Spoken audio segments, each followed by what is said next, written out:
Hi guys, कैसे हो आप सब लोग। आई होप बहुत अच्छे हो गए। मैं भी बहुत अच्छा हूँ। एंड आई होप अब आपका प्रिपरेशन भी काफ़ी अच्छा चल रहा होगा। Now it is the last few days. एक महीना बचा है ऑलमोस्ट। और हमें फुल तैयारी करनी है। एंड इसके बीच में इंस्टीट्यूट को पता नहीं क्या हो गया, उन्होंने स्टूडेंट जर्नल को भी नहीं छोड़ा, उसके अंदर भी SEMB के क्वेश्चंस उन्होंने कुछ ऐड कर दिए। तो कुल मिलाकर एक केस स्टडी, एक केस सिनेरियो और 7 क्वेश्चन है। But before we start criticising the institute, questions easy हैं तो हम लोग क्विकली उन्हें कंप्लीट कर लेंगे।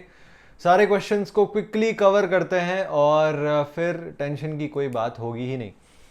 चलिए, अगर आपके पास में सबसे पहले तो ये PDF अगर नहीं है तो इसे मैं टेलीग्राम चैनल के ऊपर अपलोड कर रहा हूँ, आप वहाँ से डाउनलोड कर सकते हैं। और अगर आप टेलीग्राम पर भी नहीं है तो इन डैट केस आप इंस्टीट्यूट की वेबसाइट पर जाकर सर्च कर सकते हैं और फिर वहाँ से भी डाउनलोड कर सकते हैं। ठीक है।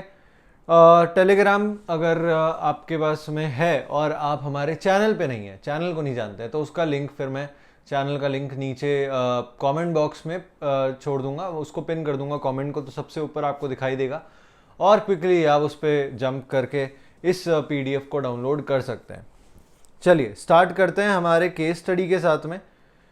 ठीक है, सिंपल केस स्टडीज़ है। अच्छा, एक चीज़ ये बता दूं कि केस स्टडी, केस सिनेरियो और क्वेश्चंस जो भी इन्होंने यहाँ पर दिया हुआ है स्टूडेंट जर्नल में, एक चीज़ के ऊपर इनका फोकस रहा है। They have also written about it and I will make you read that, कि ये लोग अब चाह रहे हैं कि आप अपने कॉन्सेप्ट को अप्लाई करें।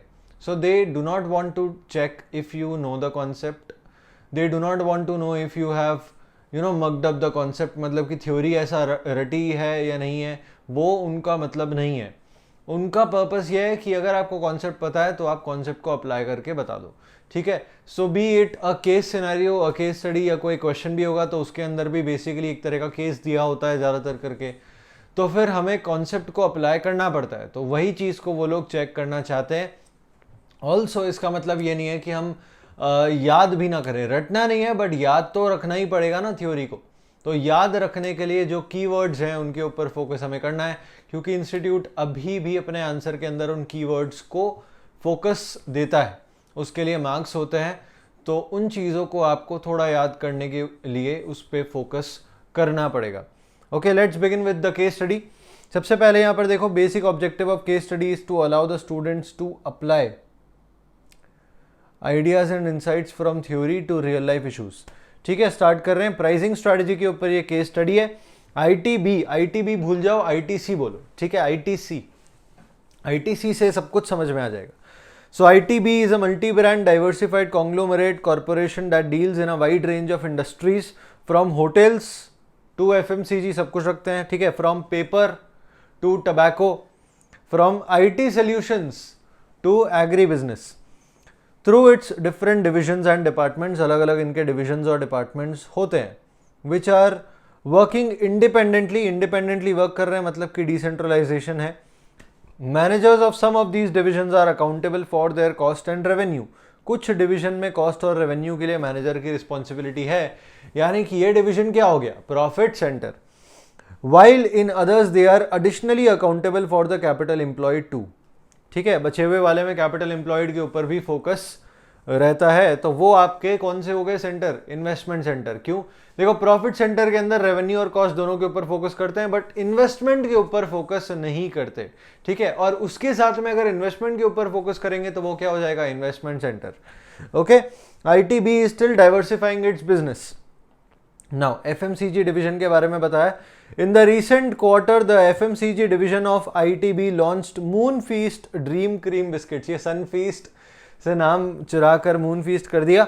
Moon Feast Dream Cream Biscuits, which are flavored twin cream biscuits. These biscuits are available in 2 different sizes of packing. एक तो है 5 रुपए का 35 ग्राम। ठीक है, सब्जी नहीं दे रहा हूं मैं, मून फीस्ट का रेट बता रहा हूं। 5 रुपीज फॉर 35 ग्राम्स और 10 रुपए का 80 ग्राम। ठीक है, division decided the price considering the cost it incurred and a preferred margin. Cost plus margin वाला अप्रोच है, तो कॉस्ट में मार्जिन, मतलब कॉस्ट निकाल ली जो इनकर करी है उसके हिसाब से कैलकुलेशन कर लिया, प्लस जो मार्जिन चाहिए था उसमें ऐड कर दिया, उसके हिसाब से प्राइसिंग की जा रही है। Margin is stipulated by manager for 2 years period, ठीक है। The market segment relevant to such cream biscuits is highly competitive. अब मार्केट सेगमेंट के बारे में बता रहे हैं। सबसे पहले तो ये बता दिया कि ये जो बिस्किट का सेगमेंट है ना वो बहुत कॉम्पिटिटिव है, हॉस्टाइल है, कस्टमर्स भी प्राइस सेंसिटिव हैं, customers are price sensitive too, but the segment has a turnover value of nearly 4.5 crores during such recent quarter. पिछला जो क्वार्टर गया इनके हिसाब से उसमें 4.5 crores का रेवेन्यू है सेगमेंट का, मार्केट सेगमेंट का, ठीक है। Response to Moon Feast dream cream biscuits is mildly reasonable. उसमें से जो Moon Feast dream cream biscuits हैं उनका रिस्पॉन्स रीजनेबल रहा, यानी कि बहुत अच्छा भी नहीं रहा, बहुत खराब भी नहीं रहा, ठीक ठीक था। The division is looking forward to launching a range of flavours, ठीक है, और फ्लेवर्स निकाल रहे हैं ये लोग। A report containing investment requirements regarding the new flavours send to corporate head office for approval. ये देखो, नया इन्वेस्टमेंट करना है, उसकी जो रिक्वायरमेंट था उसके ऊपर रिपोर्ट बनाकर इन्होंने कॉर्पोरेट हेड ऑफिस पर भेज दिया फॉर अप्रूवल। अप्रूवल अगर कॉर्पोरेट हेड ऑफिस से चाहिए इन्वेस्टमेंट का, इसका मतलब है कि इन्वेस्टमेंट सेंटर तो नहीं है, तो ये कौन सा होगा, प्रॉफिट सेंटर, क्योंकि इनके पास 2 सेंटर्स है, एक प्रॉफिट सेंटर है, एक इन्वेस्टमेंट सेंटर है। ये इन्वेस्टमेंट नहीं है तो प्रॉफिट सेंटर है, ठीक है। Now, as per market research report of a trade association, during the same quarter, total of around 375 metric ton biscuit was sold in the relevant segment. तो देखो 375 टन बिस्किट इन्होंने बेचा, किसमें, इन्होंने मतलब मून फीस्ट का नहीं, पूरे मार्केट में 375 टन बिका है, ओके। और वो 375 टन इन्होंने सेल करके कितने रुपए कमाए, 4.5 crores, ऑलराइट। और इनके जो रेंज है प्राइसिंग का वो इन्होंने अलग से बताया हुआ है, तो उस तरह से हम लोग कुछ ना कुछ करके निकाल सकते हैं, okay. Now agro division, a high yield variety of hybrid maize seed HY10 was developed after incurring the huge R&D cost nearly 2.35 crores by agro division। इन्होंने 2.35 crores का एक R&D cost incur किया to develop a hybrid maize seed HY10, okay। Now maize is largely a rabi crop and seed rate depends upon the factors like purpose, seed size, season, plant type, sowing method. Now for winter and spring maize, seed rate of 8 to 10 kg per acre is desired, whereas for sweet corn, baby corn and popcorn, seed rate of 8, 16 and 7 kg per acre is respectively desired। तो इतना हमें बता दिया कि भाई अगर purpose देख लो, एक तो पर्पस बता दिया, sweet corn, baby corn, popcorn, ठीक है। उसके अलावा सीड साइज इन्होंने कुछ यहाँ पर डिस्कस नहीं किया, बट अलग अलग आता होगा इनके हिसाब से। उसके अलावा सीजन तो इनका विंटर रहता है, विंटर स्प्रिंग बता दिया, ओके। प्लांट टाइप बता दिया, सोइंग मेथड इनका जो भी रहता होगा, तो उसके हिसाब से पर एकड़ कितना केजी इनको सीड डालना है वो डिपेंड करता है इन सारे फैक्टर्स के ऊपर, ओके।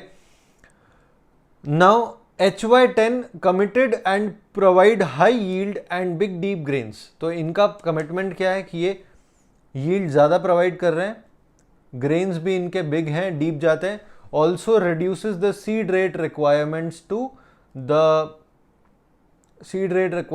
80 to 90% ऑफ अफोरमेंशन्ड, ठीक है। सीड रेट का जो रिक्वायरमेंट है पहले जो हमें बताया ना ऊपर 8, 16, 7, 8 से 10 kg, ये सब जो भी बताया उसमें 80 to 90% रिडक्शन आ जाता है अगर आप HY10 यूज़ करते हो, तो ऐसा इनका कमिटमेंट है और इन्होंने शो किया है, और यील्ड इस वजह से ज़्यादा आ रहा है, okay. Now CP555 was a prominent seller prior to the launch of HY10, ठीक है। लंच लिख दिया गलती से उन्होंने, लॉन्च है वो। CP555 जो है वो पहले ज़्यादा चलता था, अब HY10 चलता है। HY10 आने के पहले CP555 नाम का एक टाइप का सीड चलता होगा। And it's 4 kg packing was sold for in the range of 1450 to 1500 generally. 4 kilo का पैकिंग आता था CP555 का, ठीक है, ध्यान रखना है किसका, CP555 का 4 kg का पैकिंग किस रेट में, 1450 to 1500 की रेंज, okay. Now other players are also working on developing HYV maize seed. HY मतलब कि हाइब्रिड सीड, जिस तरह के और प्लेयर्स भी बनाने की कोशिश कर रहे हैं। Agro division has lined up many such more development projects which are duly approved by the divisional head.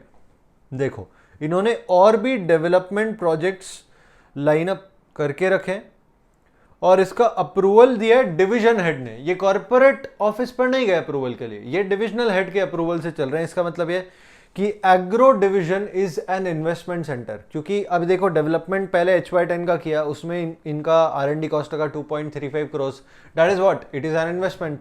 उसी तरह से आगे और भी प्रोजेक्ट्स इनके लाइंड अप हैं, तो उसके अंदर भी कॉस्ट तो जाने ही वाला है। और अगर कॉस्ट जाने वाला है तो अप्रूवल कौन दे रहा है, डिविजनल हेड। और अगर डिविजनल हेड अप्रूवल दे रहा है तो इन दैट केस हमारा तो ये समझ में आ गया हमें कि ये इन्वेस्टमेंट सेंटर हो गया, ठीक है। HY10 approved by the regulator and government authorities 3 season ago and available for commercial sale thereafter in the market, market में सेल किया जा सकता है। HY10 sold in a pack of 2, 10 and 25 kgs only.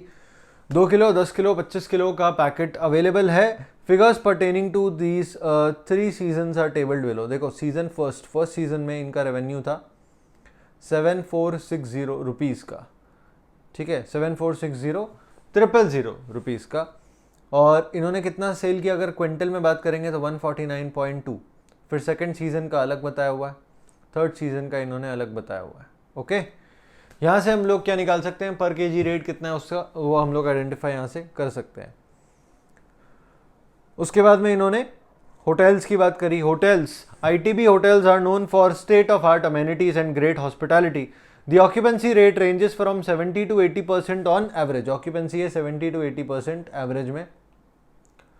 But for few metropolitan locations, कुछ metropolitan location जैसे कि भाई एक तो गोवा होगा, ठीक है, 100%, ठीक है, Bombay, okay, Delhi, major areas तो। But for few metropolitan locations the occupancy touches to 90 to 100%, तो ऑक्यूपेंसी 90% से 100% तक भी जा सकती है। ITB hotels follow tariff policy wherein tariff is based upon the cost of living of individual city। Individual city में cost of living कितना है उसके हिसाब से टैरिफ बेस्ड होता है, प्लस इसके अंदर बताया कि ऑक्यूपेंसी रेट क्या चल रही है उसके हिसाब से भी वो चेंज होता रहता है। जनरली हम लोग देखते हैं ना कि अगर डिमांड ज़्यादा है होटल की, जैसे कभी फेस्टिवल पीरियड आता है तो अपने जो होटल प्राइसेस होते हैं, रूम प्राइसेस, वो बढ़ जाते हैं, कम हो जाते हैं, बढ़ जाते हैं। तो उसका रीज़न क्या है कि ऑक्यूपेंसी रेट ज़्यादा है, ऑक्यूपेंसी रेट ज़्यादा है तो प्राइसेस भी इंक्रीज, टैरिफ इंक्रीज है रूम का, ओके। यही चीज़ को ITB भी फॉलो कर रहा है। So when customer check in, okay, ऐसा इन्होंने बता दिया कि ऑक्यूपेंसी रेट के हिसाब से चेंज होता है। जब कस्टमर चेक इन करता है तो ऑक्यूपेंसी रेट और लिविंग कॉस्ट के हिसाब से उनको प्राइस बताया जाता है। Now doctor Angel Gupta who is a regular guest at ITB in Mumbai, Mumbai के अंदर ये रेगुलर गेस्ट है, okay, due to our medical conferences, surprise to see the variation between the tariffs. इनके बीच में वेरिएशन बहुत आता ही रहता है, हम लोग जनरली भी देखते हैं रियल लाइफ में। Now she was charged 5400 rupees per night when her stay during the trip falls on weekdays. Weekdays पर 5400 पर नाइट है और वीकेंड्स पर 8000 पर नाइट है। ऑफकोर्स ये तो होना ही था, ओके। इन जनरल ये चीज़ होती ही है। ये सेम चीज़ अपने एक और किस में होती है, एयरलाइंस में, ठीक है। एयरलाइंस में आपके टिकट प्राइजेस जो होते हैं वो चेंज होते रहते हैं। एनीवेज, रिक्वायर्ड पोर्शन में बताया comment on the ITB's organisational structure and its appropriateness. ITB का ऑर्गेनाइजेशनल स्ट्रक्चर क्या है, इसके अंदर मल्टीपल डिविजन्स और डिपार्टमेंट्स हैं जो कि अपने अपने मैनेजर्स अपने अपने डिवीजन को हैंडल करते हैं, ठीक है। तो वो बेसिकली इस चीज़ को क्या बताता है, this is a divisional structure, ठीक है। क्योंकि ये यहाँ पर जो अलग अलग डिपार्टमेंट्स और डिविजन्स इनके बने हुए हैं, अलग अलग डिवीजन जो है, that is based on the type of market, मतलब कि इंडस्ट्री के हिसाब से अलग अलग इंडस्ट्रीज में डील करते हैं, because this is a conglomerate. और कॉन्ग्लोमरेट अगर है और मल्टीपल इनके आइटम्स हैं, प्रोडक्ट्स हैं, सर्विसेज हैं, तो उसके हिसाब से इनका जो ऑर्गेनाइजेशनल स्ट्रक्चर है वो बेस्ट सूटेड ऑर्गेनाइजेशनल स्ट्रक्चर क्या रहेगा, डिविजनल ऑर्गेनाइजेशनल स्ट्रक्चर। और वही चीज़ को ये लोग भी फॉलो करते हैं। So of course it is appropriate, okay. उसके अलावा ऑफकोर्स कुछ चीज़ें जो रहेगी, जैसे कि अगर हम लोग बात करेंगे फाइनेंस की, तो शायद फाइनेंस अलग अलग होने की जगह पर एक सिंगल फंक्शन भी रह सकता है जो सभी को सर्व करता होगा, okay. Could be that, could be accounting हो सकता है। उसके अलावा ह्यूमन रिसोर्स मोस्टली मैंने देखा है अलग अलग होते हैं, बट फिर भी कॉमन भी हो सकता है। तो इस तरीके से कुछ कुछ फंक्शंस रहेंगे जो कि कॉमन रह सकती हैं across the organisation. But apart from that the divisions are there जिनके अपने अपने फंक्शनल हेड्स भी होंगे। तो उस तरीके से ये एक डिविजनल स्ट्रक्चर बनता है and it is absolutely appropriate because conglomerate में ये बेस्ट सूटेड स्ट्रक्चर रहेगा। Okay, now define responsibility accounting and responsibility centre. Responsibility accounting देखो हर कोई छोड़ के जाता है इस टॉपिक को, ठीक है, बट मैं हमेशा क्योंकि शुरुआत में वो पैराग्राफ दिया उसको कवर करने पर फोकस करता हूँ कि यार इंपॉर्टेंट है, ठीक है। रिस्पॉन्सिबिलिटी अकाउंटिंग क्या बोलता है बेसिकली कि आपको अकाउंटिंग करनी है ऑन द बेसिस ऑफ कि कौन किस चीज़ के लिए रिस्पॉन्सिबल है। इसका मतलब यह है कि अगर अलग अलग डिविजन्स बने हुए हैं जिसके लिए अलग अलग मैनेजर्स रिस्पॉन्सिबल है, तो आपको अकाउंटिंग कैसे करनी है अलग अलग डिवीजन के हिसाब से, ताकि आप पता लगा पाओ कि कौन किस चीज़ के लिए रिस्पॉन्सिबल है पहली बात तो, और उसने कैसा परफॉर्मेंस किया है। Now what is responsibility centre? तो जिस जगह की अकाउंटिंग कर रहे हैं वो गया रिस्पॉन्सिबिलिटी सेंटर, ठीक है। तो रिस्पॉन्सिबिलिटी सेंटर की अकाउंटिंग इज रिस्पॉन्सिबिलिटी अकाउंटिंग। और रिस्पॉन्सिबिलिटी सेंटर क्या हो गए? बेसिकली आपके डिविजन्स हो सकते हैं, ठीक है, जहाँ पर जिसको प्रॉफिट सेंटर, कॉस्ट सेंटर, आपका इन्वेस्टमेंट सेंटर, ठीक है, ये इस तरीके से बताते हैं, रेवेन्यू सेंटर। तो ये जो सेंटर्स होते हैं हमारे 4 तरह के सेंटर्स होते हैं रिस्पॉन्सिबिलिटी सेंटर्स के अंदर। और ये रिस्पॉन्सिबिलिटी सेंटर के लिए जो मैनेजर रिस्पॉन्सिबल होता है, वहाँ पर जो मैनेजर उसके लिए अपॉइंटेड होता है, वो कुछ चीज़ों के लिए रिस्पॉन्सिबल होता है, जैसे कि कॉस्ट के लिए हो सकता है, रेवेन्यू के लिए हो सकता है, प्रॉफिट के लिए हो सकता है, और हो सकता है कि इन्वेस्टमेंट के लिए भी साथ में हो जाए। तो उसके हिसाब से अलग अलग टाइप्स के रिस्पॉन्सिबिलिटी सेंटर बनता है। ओके, ये हो गया आपका डेफिनेशन। थर्ड में पूछा explain profit centre and investment centre. देखो प्रॉफिट सेंटर तो वो हो गया जहां पर मैनेजर रिस्पॉन्सिबल है। So profit centre basically is a type of responsibility centre, पहले तो ऐसे लिखना पड़ेगा। फिर उसके अंदर आप बताओगे कि इसका जो मैनेजर रिस्पॉन्सिबल रहेगा, ही और she is responsible for only revenue and cost and not for investment. For investment all the decisions have to be taken from corporate office, ठीक है। और इन्वेस्टमेंट सेंटर, प्रॉफिट सेंटर में अगर आप capital employed के यानी कि इन्वेस्टमेंट के रिस्पॉन्सिबिलिटी को भी वहीं पर असाइन कर दोगे तो वो हो जाएगा इन्वेस्टमेंट सेंटर। ये हो गया आपका एक्सप्लेनेशन, ठीक है। बेसिकली अगर इस तरह का क्वेश्चन आपके एग्जाम में आता तो मैं आपको बता दूं, ये होता शायद 2 मार्क्स का, ये होता शायद 2 मार्क्स का, ये होता शायद 1 मार्क का, कुछ इस तरीके से मार्किंग होती। तो बहुत ज़्यादा इसमें बहुत डिटेल में जाने की ज़रूरत नहीं पड़ेगी, थोड़ा थोड़ा लिखकर हम लोग मेन पॉइंट्स को कवर कर सकते हैं। अपना इंपॉर्टेंट सारा पोर्शन कवर हो गया। तो ये बीकॉम का एग्जाम नहीं कि हम एक्स्ट्रा लिखते चले जाएं, सीए का एग्जाम है, जितना रिक्वायर्ड है उतना ही लिखेंगे। उसके बाद identify the nature of FMCG and agro divisions from the preview of responsibility accounting. तो ये हम लोग ऑलरेडी कर लिया क्वेश्चन पढ़ते वक्त कि एफएमसीजी तो क्या था, ये था प्रॉफिट सेंटर, है ना, और एग्रो क्या था, इन्वेस्टमेंट सेंटर, ठीक है। थोड़ा सा आप आइडेंटिफाई के बाद में एक थोड़ा सा हल्का सा रीजन दे सकते हो, जैसे हमने एक्सप्लेन किया था। Otherwise we just have to identify. तो मार्क्स मिल जाने चाहिए, बट फिर भी कुछ भरोसा नहीं है कि थोड़ा सा आप एक्सप्लेनेशन करने के लिए इसमें तैयार रहना। Next, evaluate the pricing strategies adopted along with appropriateness and set of advice where it seems inappropriate by FMCG division, agro division, ITB, hotels. Support your answer with facts and figures, calculation thereof given in the case. तो FMCG division से अगर start करते हैं तो देखो इनका जो pricing है वो है 5 rupees for 35 grams and 10 rupees for 80 grams. वहीं पर हमें इनके जो मार्केट सेगमेंट के बारे में डिटेल्स दिए उसमें बताया 375 मेट्रिक टन्स बिस्किट सेल हुआ है, 4.5 करोड़ का रेवेन्यू जनरेट हुआ है। तो वहाँ से हम लोग प्राइस पर केजी निकाल सकते हैं। फिर हमारा जो प्राइसिंग चल रहा है which is 5 rupees for 35 and 10 for 80 grams, उसको भी हम लोग पर केजी में कन्वर्ट कर सकते हैं और उसके हिसाब से फिर हम लोग कंपैरिजन कर सकते हैं। तो पता चल जाएगा कि हम लोग कौन सा प्राइसिंग फॉलो कर रहे हैं। So let's do that. सबसे पहले 4.5 करोड़ का जो इन्होंने दिया है रेवेन्यू, उसको डिवाइड करना पड़ेगा 375 टन से। टन्स को किलो में कन्वर्ट कर देंगे तो अपना किलो पर केजी का रेट आ जाएगा। Okay, let's do this.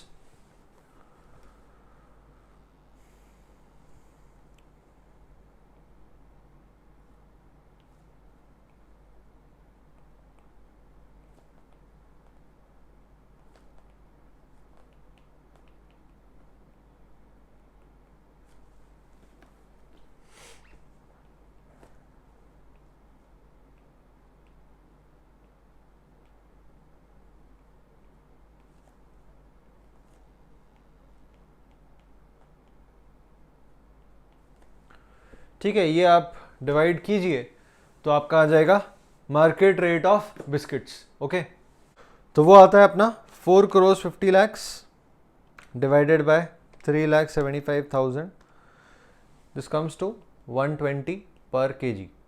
Okay, अब अगर हम लोग बात करेंगे रेट ऑफ मून फीस्ट, है ना. First is 5 for 35 grams and then is 10 for 80 grams. ठीक है, कन्वर्जन करेंगे इसको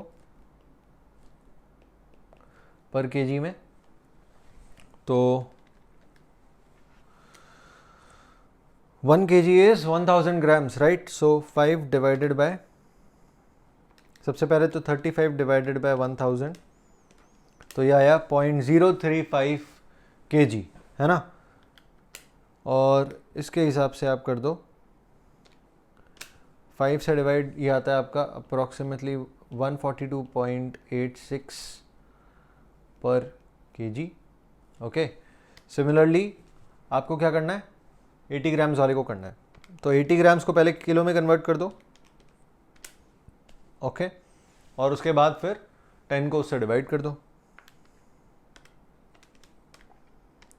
ये आता है 125 पर केजी. तो अब देखो यार, मार्केट रेट चल रहा है 120 पर केजी का, और हम लोग रेट जो चार्ज कर रहे हैं वो चार्ज कर रहे हैं 125 से 142 तक, 142 143 जो भी आप लेना चाहो, 125 से 142. तो बेसिकली हम लोग मार्केट से ज़्यादा चार्ज कर रहे हैं. तो वो क्या स्ट्रैटेजी हो गया आपका, दैट इज स्किमिंग, है ना. स्किमिंग स्ट्रैटेजी हो गया. ओके, तो पहला यहाँ पर हमें पता चल गया स्किमिंग.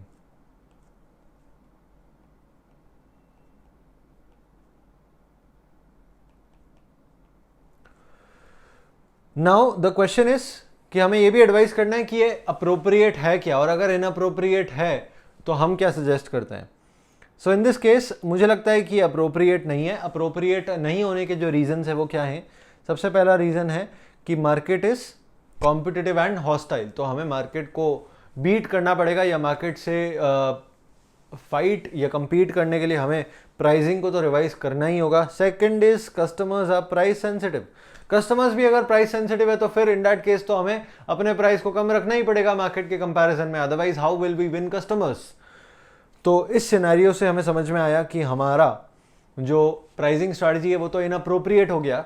इन दिस केस हमारा सजेशन ये रहेगा कि आप अपने कॉस्ट को कम करके अपने प्राइस को कम करो. प्राइस आपका शुड बी लेस देन और एट 120, एट और लेस देन 120 पर केजी, है ना. If you price your product that way तो आपका प्रोडक्ट चलने लग जाएगा. और वो नहीं कम चल रहा है, ये भी हमें यहाँ से समझ में आता है कि इसका जो रिस्पॉन्स था वो भी क्या था, मेडली रीजनेबल इन्होंने यहाँ पर लिखा हुआ है. सो एट और 120, एट और लेस देन 120 पर केजी अगर आप सेल करोगे तो आपका प्रोडक्ट अच्छा वर्क करेगा. ये करने के लिए आपको कॉस्ट अपना रिड्यूस करना पड़ेगा, जिसके लिए आप क्या सजेस्ट करोगे, कॉस्ट रिडक्शन टेक्निक सजेस्ट करोगे, जिसके अंदर आता है टारगेट कॉस्टिंग. ठीक है, प्राइस हमें पता है, मार्जिन हमें पता है कि हमें क्या अर्न करना है, तो आप टारगेट कॉस्ट निकाल सकते हो. टारगेट कॉस्टिंग के लिए आप वैल्यू एनालिसिस, वैल्यू इंजीनियरिंग जैसी चीज़ों को अप्लाई कर सकते हो. Third is kaizen costing. Kaizen costing लगाकर आप रिपीट कर सकते हो वैल्यू एनालिसिस के स्टेप्स को और कॉस्ट रिडक्शन कर सकते हो इंक्रीमेंटल बेसिस पर. ठीक है, तो ये होता है आपका सजेशन. अब आते हैं एग्रो डिवीजन के ऊपर. एग्रो डिवीजन में हमें बता दिया CP555 बिकता था 4 किलो के पैकेट में 1450 टू 1500 के रेट से. ओके, इस हिसाब से अगर बात करेंगे तो पर केजी रेट क्या आता है, इट कम्स टू 362.5 पर केजी. ठीक है, ये हो गया अपना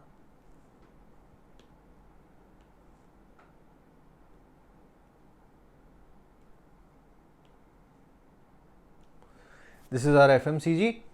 नेक्स्ट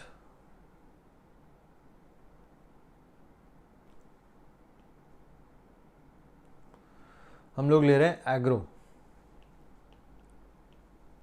है ना. अब एग्रो के अंदर क्या रहेगा आपका CP555 का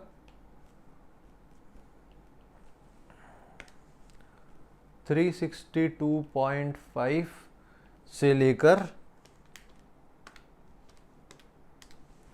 375 पर केजी का रेट चलता था. ठीक है, अब देखने वाली बात यह है कि हम लोग किस पर कर रहे हैं. सो इन दिस केस ये रेवेन्यू दिया हुआ है आपको, और वॉल्यूम जो सेल का दिया है वो दिया है क्विंटल में. इसको भी कन्वर्ट करना पड़ेगा केजी में.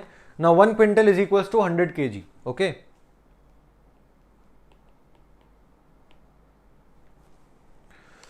तो फर्स्ट सीजन का 7460,000 divided by 149200, sorry single zero, 14920।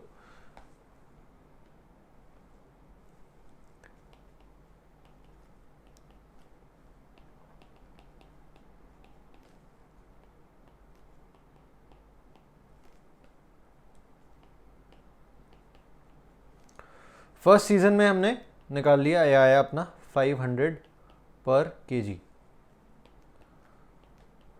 Second season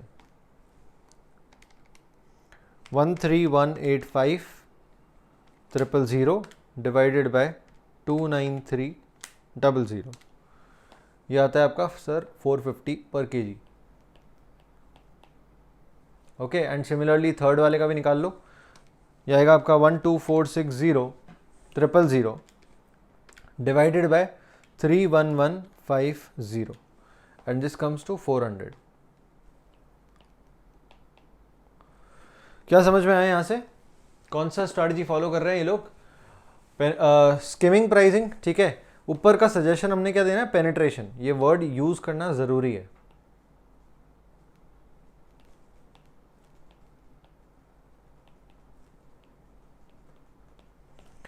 नीचे स्किमिंग यूज कर रहे हैं, ओके, एग्रो में, क्योंकि CP555 को 362.5 से लेकर मैक्सिमम 375 पर केजी पर सेल कर सकते थे।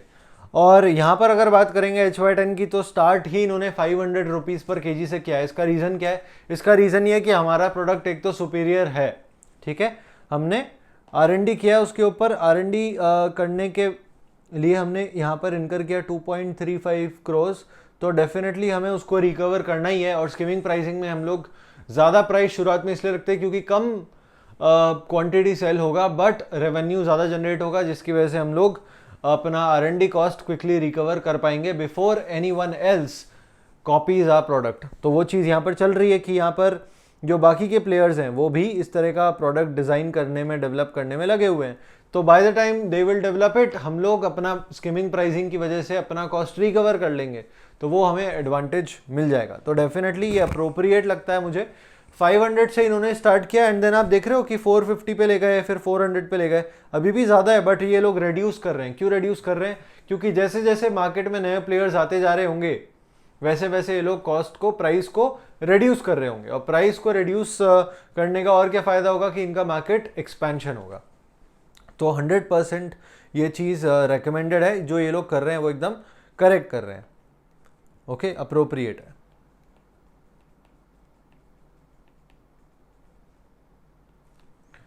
और ITB होटल्स की बात करेंगे तो ITB होटल्स जो है ना वो तो डिफरेंशियल प्राइसिंग लगा रहा है। डिफरेंशियल प्राइसिंग लगा रहा है ना, डिफरेंशियल प्राइसिंग पढ़ते हैं हम लोग, टॉपिक एक छोटा सा अपने 7 चैप्टर के अंदर। ज़्यादातर लोग थ्योरी पढ़ते नहीं है, उसको छोड़ के चले जाते हैं, तो उसको भी पढ़ना है। डिफरेंशियल प्राइसिंग में क्या बताया कि अलग अलग सिचुएशन के हिसाब से अलग अलग प्राइजेस अलग अलग कस्टमर्स को चार्ज की जा सकती है। वही चीज़ यहाँ पर हो रही है कि सिचुएशन चेंज हो रही है तो प्राइसिंग भी चेंज हो रही है, ठीक है। ऑक्यूपेंसी ज़्यादा तो प्राइसिंग भी ज़्यादा, वो चीज़ यहाँ पर ये लोग कर रहे हैं। Now the thing about this is कि ये अप्रोप्रिएट तो है, क्योंकि अल्टीमेटली इनको तो फ़ायदा हो ही रहा होगा, और अगर ऑक्यूपेंसी होती है तो ये लोग क्यों अपना फ़ायदा छोड़ेंगे, तो ये इनके हिसाब से बिल्कुल अप्रोप्रिएट है।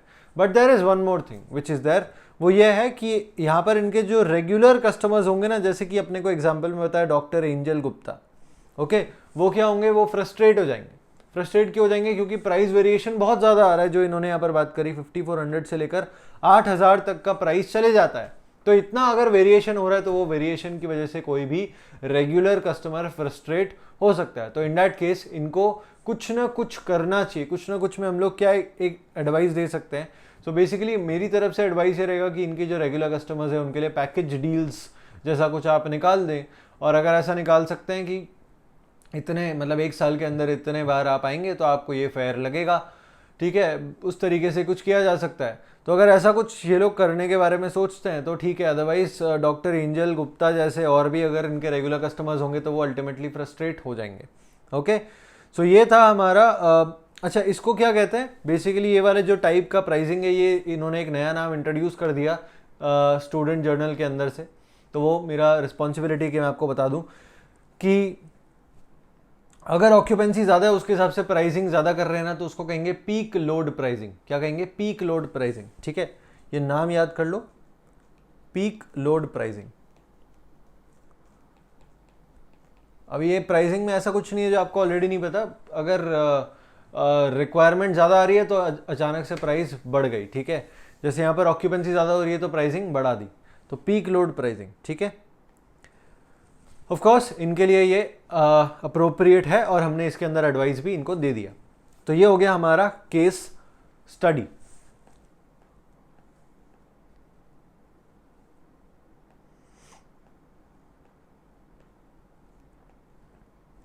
अब आते हैं केस सिनेरियो के ऊपर।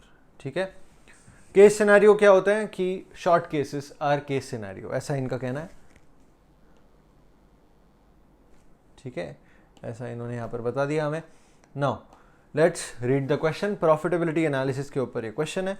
ए is a mid sized bank with a loan asset portfolio that primarily comprises of housing loans and commercial loans. Primarily किस चीज पे फोकस करते हैं ये? लोन एसेट पोर्टफोलियो के अंदर। लोन एसेट पोर्टफोलियो क्या होता है? अगर बैंक लोन देती है तो अलग अलग तरह के लोन होते हैं। ठीक है, और वो उनके लिए क्या होता है? एसेट होता है। तो उसका जो पोर्टफोलियो है उसे कहेंगे loan asset portfolio. Those who have not worked in banking sector, ये मैंने आपको बता दिया। आर्टिकलशिप में हर कोई बैंकिंग फील्ड में काम नहीं करता, ये इन जनरल लोगों को शायद पता ना हो। That primarily comprises of housing loans and commercial loans. Housing loan होता है और कमर्शियल लोन होता है। ठीक है, efforts are underway to identify business opportunities that can contribute positively to the bank's bottom line. Bottom line is profit. Profit पे contribute कर दे ऐसे और opportunities ढूंढ रहे हैं, इसके लिए efforts मारे जा रहे हैं। As a management analyst, you are analyzing the interest income from loan portfolios, the main income portfolio for any bank. Bank के लिए सबसे मेन इनकम क्या होती है? इंटरेस्ट इनकम, और उस चीज़ के ऊपर एनालिसिस कर रहे हैं।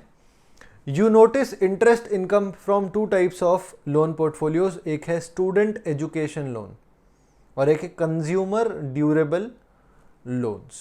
ठीक है, स्टूडेंट एजुकेशन लोन हम जानते हैं, कंज्यूमर ड्यूरेबल लोन आप नहीं जानते होंगे, वो अभी जान जाएंगे क्वेश्चन पढ़ के, तो मुझे अलग से समझाने की जरूरत पड़ेगी नहीं। These loan portfolios have not been focused upon until date since the loans form a minor portion of the entire loan portfolio, each less than 1% of the total loan portfolio. पूरा लोन पोर्टफोलियो जो इनका है उसके अंदर से student loan और मतलब student education loan और कंज्यूमर ड्यूरेबल लोन, ये दोनों तरह के जो लोन्स बताएं वो सिर्फ 1% से 1% तक हैं, उससे भी कम है इनफैक्ट। ठीक है, तो उनके ऊपर अभी तक फोकस नहीं किया गया है। अगर ये जो लोन है वही पूरे लोन अमाउंट के 1% से कम है तो इंटरेस्ट इनकम भी बहुत कम रहने वाली है। ओके, अब consequently the interest income generated is also minor in terms of the entire interest income of the bank. The primary focus has always been on housing loans and commercial loans, which form a major portion of the loan segment. Following is some information you have about the interest on the student education loan segment and the interest on consumer durable loan segment. Interest income earned on student education loan segment and consumer durable loan segment हमें बता दी यहाँ पर। आप देखो year 1 में 15, ये किस में दिया हुआ इन लैक्स, तो 15 लैक्स इंटरेस्ट अर्न किया स्टूडेंट एजुकेशन लोन पे ईयर 1 में, कंज्यूमर ड्यूरेबल पे 30, ईयर 2 में 18, 28, ये बढ़ गया, ये कम हो गया, फिर 18 से 21 ये वापस बढ़ गया, ये और कम हो गया, 22 पे आ गया, 28 और बढ़ गया, ये 16 पे आ गया और कम हो गया, ये 35 और ज़्यादा बढ़ गया और ये 12 पे आ चुका है, तो ये और कम हो गया। तो हमें बता दिया 5 साल का डेटा इन लैक्स हमने कितनी इंटरेस्ट इनकम अर्न करी है इन दोनों तरह के लोन्स पर, वो हमें यहाँ पर बताया हुआ है। Other information available to you is कि सबसे पहले स्टूडेंट एजुकेशन लोन में क्या बता रहे हैं, the bank recognises around 150 educational institutions for the purpose. 150 educational institution को इन्होंने लिस्ट किया हुआ है इस पर्पस के लिए, for providing education loan to students who need financing. These are premier institutes that are well recognized for their academic rigor. Due to the quality of their courses, 100% of the students get job placements immediately after graduation. Graduation के immediately बाद में 100% job placement हो रहा है क्योंकि इनके courses का quality अच्छा है, तो प्रीमियर इंस्टीट्यूट है, ठीक है। Now due to this loan default on these loans has been very negligible. ये अच्छे इंस्टीट्यूट हैं, सबसे पहले तो क्वालिटी अच्छी है एजुकेशन की, जिसकी वजह से जॉब प्लेसमेंट भी हो रहा है, और जॉब प्लेसमेंट हो रहा है तो फिर लोन रीपे हो रहे हैं। तो इस रीज़न से डिफॉल्ट जो रहा है लोन्स के अंदर वो बहुत ही नेग्लिजिबल रहा है। Also the bank has identified around 25 courses, 25 course इन्होंने आइडेंटिफाई किए हुए हैं, प्रीडोमिनेंटली पोस्ट ग्रेजुएट कोर्सेज, ठीक है। अब ये जो 25 कोर्स हैं ये सारे पोस्ट ग्रेजुएट कोर्सेज हैं, for which it has been extending education loans to students. ये 25 कोर्स जो कि पोस्ट ग्रेजुएट कोर्सेज हैं, इन 25 कोर्सेज के लिए ही इन 150 एजुकेशनल इंस्टीट्यूशंस पर ही लोन प्रोवाइड किया जाता है। On the other hand, information from peer group banks shows that on an average each bank recognizes around 450 educational institutions. हमने किया 150, इन्होंने किया 450, 3 times more. The number of courses recognized are both graduate and post graduate, दोनों तरह के बता दिए यहाँ पर। Almost 100 courses, कितने ज़्यादा हमसे? 4 गुना ज़्यादा, ठीक है। We were at 25 courses, they have recognized 100 courses. Not all institute are premier, सारे इंस्टीट्यूट प्रीमियर नहीं होते, इन 450 में से सारे प्रीमियर तो हो नहीं सकते। So the recognition of these degrees in the market varies, तो डिग्रीज का रिकॉग्निशन वेरी करता है। Therefore only around 80% of the graduates to whom peer bank group offers financing find job placements immediately after graduation. सिर्फ 80% cases में होता है इनके case में कि जॉब प्लेसमेंट हो रहा है, तो फिर अगर जॉब प्लेसमेंट कम होगा तो डेफिनेटली डिफॉल्ट भी ज़्यादा हो सकता है। तो यहाँ पर अगर हमें इंक्रीज करना है अपना रेवेन्यू तो हमें क्या करना पड़ेगा, हमें इस तरीके से एक्सटेंड करना पड़ेगा। 150 एजुकेशन इंस्टीट्यूशन से 450 या उससे भी ज़्यादा पे जाना पड़ेगा। 25 कोर्सेज से बढ़ाकर 100 कोर्सेज तक भी जाना पड़ेगा अगर आपको अपना रेवेन्यू बढ़ाना है तो। बट यहाँ पर प्रॉफिट बढ़ाना है, तो प्रॉफिट बढ़ाने के लिए हमें एक और चीज़ का ध्यान देना पड़ेगा यहाँ पर, वो ये होगा कि डिफ़ॉल्ट रेट भी बढ़ जाएगा ना। और डिफ़ॉल्ट रेट अगर बढ़ जाता है तो हम लोग फिर अल्टीमेटली ये देखेंगे कि डिफ़ॉल्ट रेट कितना बढ़ रहा है, इसके ऊपर हमें डेटा नहीं दिया हुआ है, तो एनालिसिस और ज़्यादा इस सेगमेंट में करने की ज़रूरत पड़ेगी। बट अगर हमारी तरफ से एडवाइस रहेगा तो वो यही रहेगा सॉरी, कि आपको और ज़्यादा एनालिसिस करके ये डिसीजन मेकिंग करनी चाहिए कि whether you want to extend your loan giving और लोन प्रोवाइड करने के लिए जो आप रिकग्निशन करते हो इंस्टीट्यूशंस का, वो 150 से 450 और कोर्सेज में 25 से 100 पर लेके जाना है या नहीं लेके जाना है। इस तरीके से आपको रिकग्निशन, इस तरीके से आपको एनालिसिस करना चाहिए। Next is consumer durable loans. Now the bank provides unsecured consumer durable loans for limited product purchase such as TVs, refrigerators, mobile phones etcetera. तो बेसिकली अपने जो छोटे मोटे स्टोर्स होते हैं ना, उसे कंज्यूमर ड्यूरेबल लोन्स कहते हैं, जो ज़्यादातर छोटे बिजनेसेस रहते हैं। उसके बाद में हमें यहाँ पर ये बताया हुआ है कि इन्होंने लिमिट किया हुआ है नंबर ऑफ प्रोडक्ट्स को, इन्होंने किया हुआ है टीवी, रेफ्रिजरेटर, मोबाइल फ़ोन, इस तरीके के कुछ 15 प्रोडक्ट्स इन्होंने लिस्ट किए हैं, ठीक है, 15 प्रोडक्ट्स, जिसके लिए ये लोग लोन देते हैं कस्टमर को who need financing. The loan disbursement procedure is routed through sales personnel who are present in in select branches of stores with whom the bank has tie-up for such loans. तो stores के selected branches पर इनके sales personnel रहते हैं, ठीक है, उनके through loan का डिसबर्समेंट किया जाता है।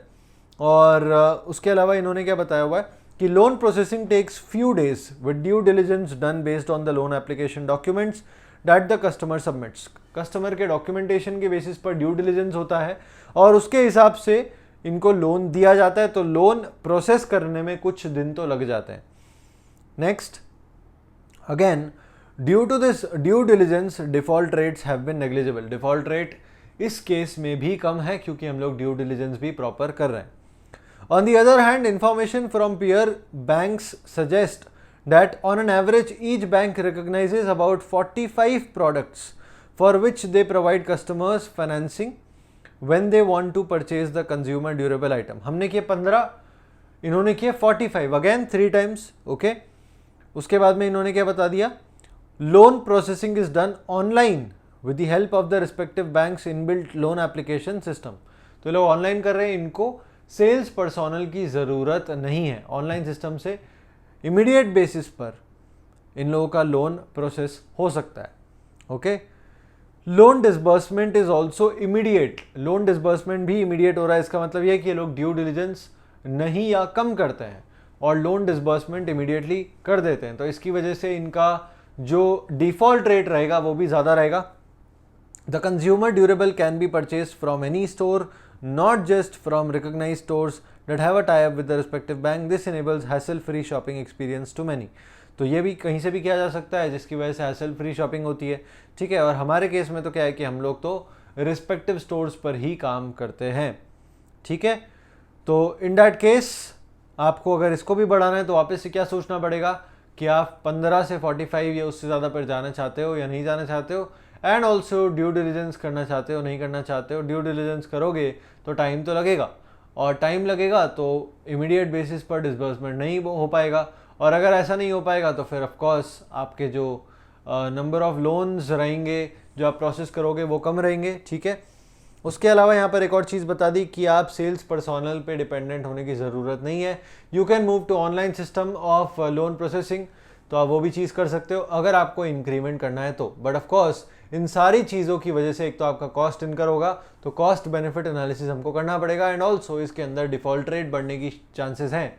तो वही सेम बात है कि अगर आप डिफ़ॉल्ट रेट और इन सारी चीज़ों को देखते हो, एनालाइज करते हो, तो उसके हिसाब से you can make the decision if you want to move towards this or not. Okay, so put forward your inputs based on the information provided above to find business opportunities that can help bank A grow its lending portfolio and interest income. हमने already recommend कर दिया है discussion में कि आपको अगर बढ़ाना है तो ये सब आपको करना चाहिए. ठीक है, तो इसका आप आंसर डायरेक्टली इस तरीके से रीड कर सकते हो. बहुत ही सीधी सी चीज़ यहाँ पर इन्होंने बताई हुई है. Okay, next skill assessment based questions. चलो, यहाँ से हमारे स्किल बेस्ड क्वेश्चन स्टार्ट होता है. मतलब कि बेसिकली हमारे प्रैक्टिकल टाइप के क्वेश्चन स्टार्ट होते हैं. एक के बाद एक सारे क्वेश्चंस को हम लोग कंप्लीट करते हैं. There are set of 7 questions in this. सारे क्वेश्चंस को क्लिक कर लेते हैं, छोटे छोटे क्वेश्चन है. फर्स्ट क्वेश्चन प्राइसिंग स्ट्रैटेजी के ऊपर दिया हुआ है. अच्छा, यहाँ पर भी आप पढ़ो. The basis objective of the case study is to allow the students to apply ideas. ठीक है, वापस से अप्लाई करने के ऊपर फोकस है इनका. Pricing strategy. Zinc, a brand of Zinc Pen and Plastic Limited, basically Link Pen. ठीक है, Link को Zinc कर दिया. Is a household name for stationery products. The R&D division of Link Zinc developed a new pen, Pentonic. Pentonic नाम का एक pen आता है Link का. ठीक है, तो उसको नाम दे दिया Zentonic. With assorted ink colors with the tagline "Give your writing a Zen energy." Zinc has used market research or studies to determine that if price of rupees 40 is charged for pen, demand will be nil. 40 rupees per demand, 0. It has also been established that demand will rise or fall by 2000 units for every 1 rupee fall or rise in the selling price. तो अगर 39 कर दोगे तो demand 2000 units की हो जाएगी. इस तरीके से चेंज होगी. The further information is also available in annexure as a result of these studies.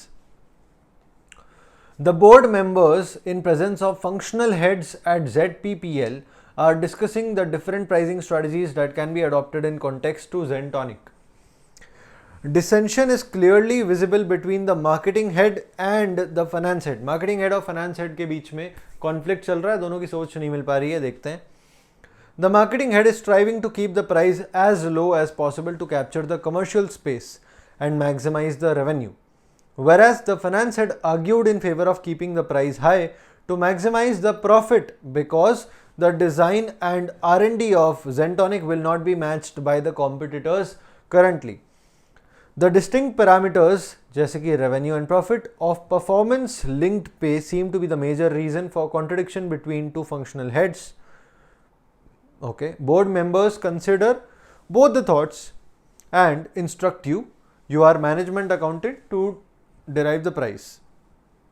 Now, ZPPL diversifies itself into the online learning space and starts a web-based platform, Zenzik, which offers quality videos for competitive and professional exams such as JEE, NEET, UPSC, KVPY and etc.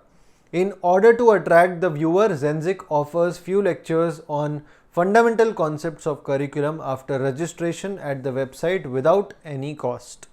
But for complete access, candidates need to have paid account. अगर आपको complete access चाहिए तो paid account है, ठीक है. और अगर आपको incomplete चाहिए, मतलब कि अगर fundamental concepts से ही आपका काम चल रहा है, तो कुछ वीडियोस तो आपको फ्री ऑफ कॉस्ट भी प्रोवाइड किए जाएंगे. ये जनरली ये जो अप्रोच रहता है हर कोई फॉलो करता है, मैंने खुद ने भी फॉलो करी हुई है, ठीक है. This is the approach if you want to get into the online learning space. Okay, तो ZPPL ने भी वही किया हुआ है, जेंजिक. Okay, now calculate the unit selling price of Zentonic that will maximize revenue and maximize profit, and elucidate the pricing strategy advocated by marketing head and finance head for Zentonic and pricing strategy adopted for Zenzik. ठीक है, annexure दिया हुआ नीचे question के साथ में. ये क्या दिखा है, सेल रेवेन्यू का कर्व बता दिया, कंट्रीब्यूशन का कर्व भी इन्होंने बता दिया. यहाँ से अब हमारे नंबर्स आ गए बस. तो इन्होंने क्या बताया, सबसे ज़्यादा आपका रेवेन्यू है 40,000, 8 लाख के ऊपर 40,000 यूनिट्स अगर आपका डिमांड रहेगा, उस पर आपका सबसे ज़्यादा रेवेन्यू जनरेट होगा 8 लाख का. ओके, और कंट्रीब्यूशन इन्होंने बता दिया सबसे ज़्यादा है 34,000 यूनिट्स पर 5,78,000 का. ओके, अब इन्होंने ये तो हमें बताया हुआ ही है कि इनका प्राइस कैसे चेंज होता है.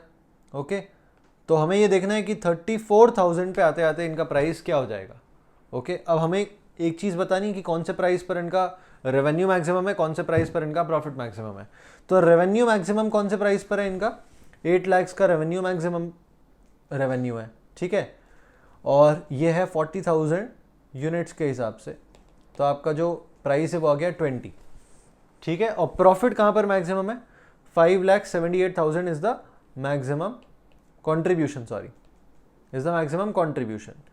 और यह है 34,000 के केस में. ओके, तो 34,000 के केस में हमें एक चीज़ निकालनी पड़ेगी कि 34,000 पर आपका प्राइसिंग क्या रहेगा.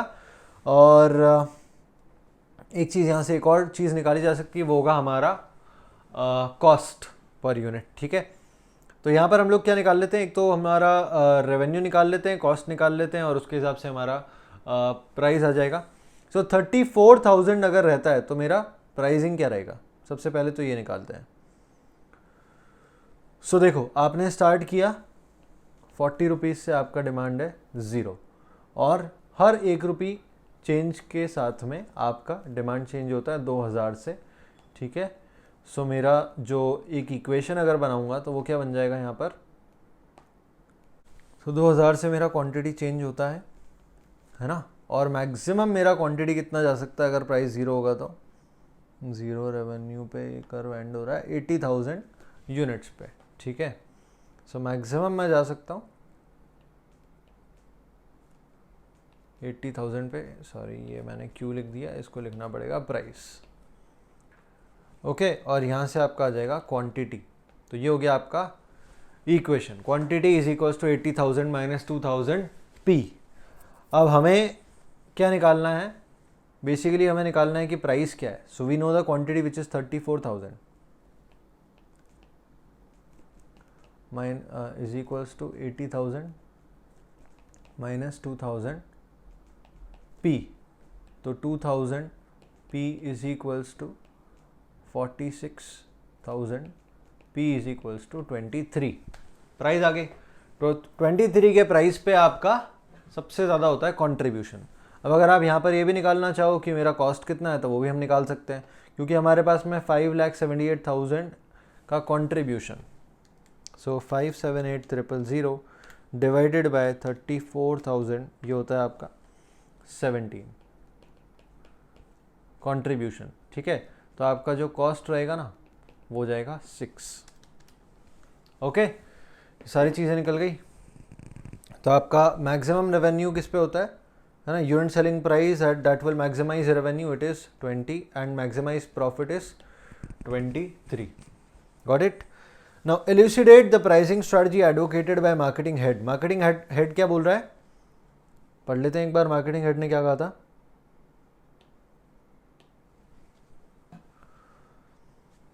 मार्केटिंग हेड का कहना है कि आप प्राइस को कम रखो. वो बोल रहा है पेनिट्रेशन प्राइसिंग करो, ठीक है. वो ऐसा क्यों कह रहा है, ताकि हम ज़्यादा से ज़्यादा मार्केट क्विकली कैप्चर कर सकेंगे।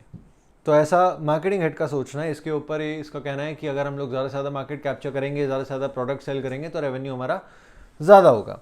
उसी के अलावा हमारे जो फाइनेंस हेड है, फाइनेंस हेड का कहना है कि आप प्राइस को हाई रखो जिसकी वजह से आपका प्रॉफिट बढ़ जाएगा। तो प्राइस को हाई रखने के फेवर में है फाइनेंस हेड। वो कह रहे हैं स्किमिंग करो। स्किमिंग इसलिए कह रहे हैं क्योंकि इनका कहना है कि भाई अभी तो हमारा डिज़ाइन नया है, एकदम डिफरेंट है, थोड़े से टाइम में हमारे कॉम्पिटिटर्स भी इसको कॉपी करके इस तरह का प्रोडक्ट ले आएंगे, तब हम लोग प्राइसिंग प्रीमियम नहीं रख पाएंगे। अभी हम लोग प्रीमियम रख सकते हैं क्योंकि हमारा प्रोडक्ट नया है और इस तरह का डिज़ाइन हमारे कॉम्पिटिटर्स के पास में नहीं है। तो वो कह रहे हैं प्रीमियम रख दो जिससे प्रॉफिट ज़्यादा होगा। और मार्केटिंग हेड कह रहा है कि रेवेन्यू ज़्यादा करना है, इसलिए प्राइस को कम रखो। ओके, ये हो गया। उसके अलावा जेंजिक के लिए इन्होंने क्या किया हुआ है, जेंजिक के लिए इन्होंने किया हुआ है कि भाई कुछ चीज़ें फ्री दे दी और उसमें कुछ चीज़ों के लिए आपको अगर एडिशनल चीज़ें चाहिए तो उसके लिए प्राइसिंग है। तो इसके लिए एक नया नाम दिया हुआ है, उसे कहते हैं फ्रीमियम। क्या कहते हैं?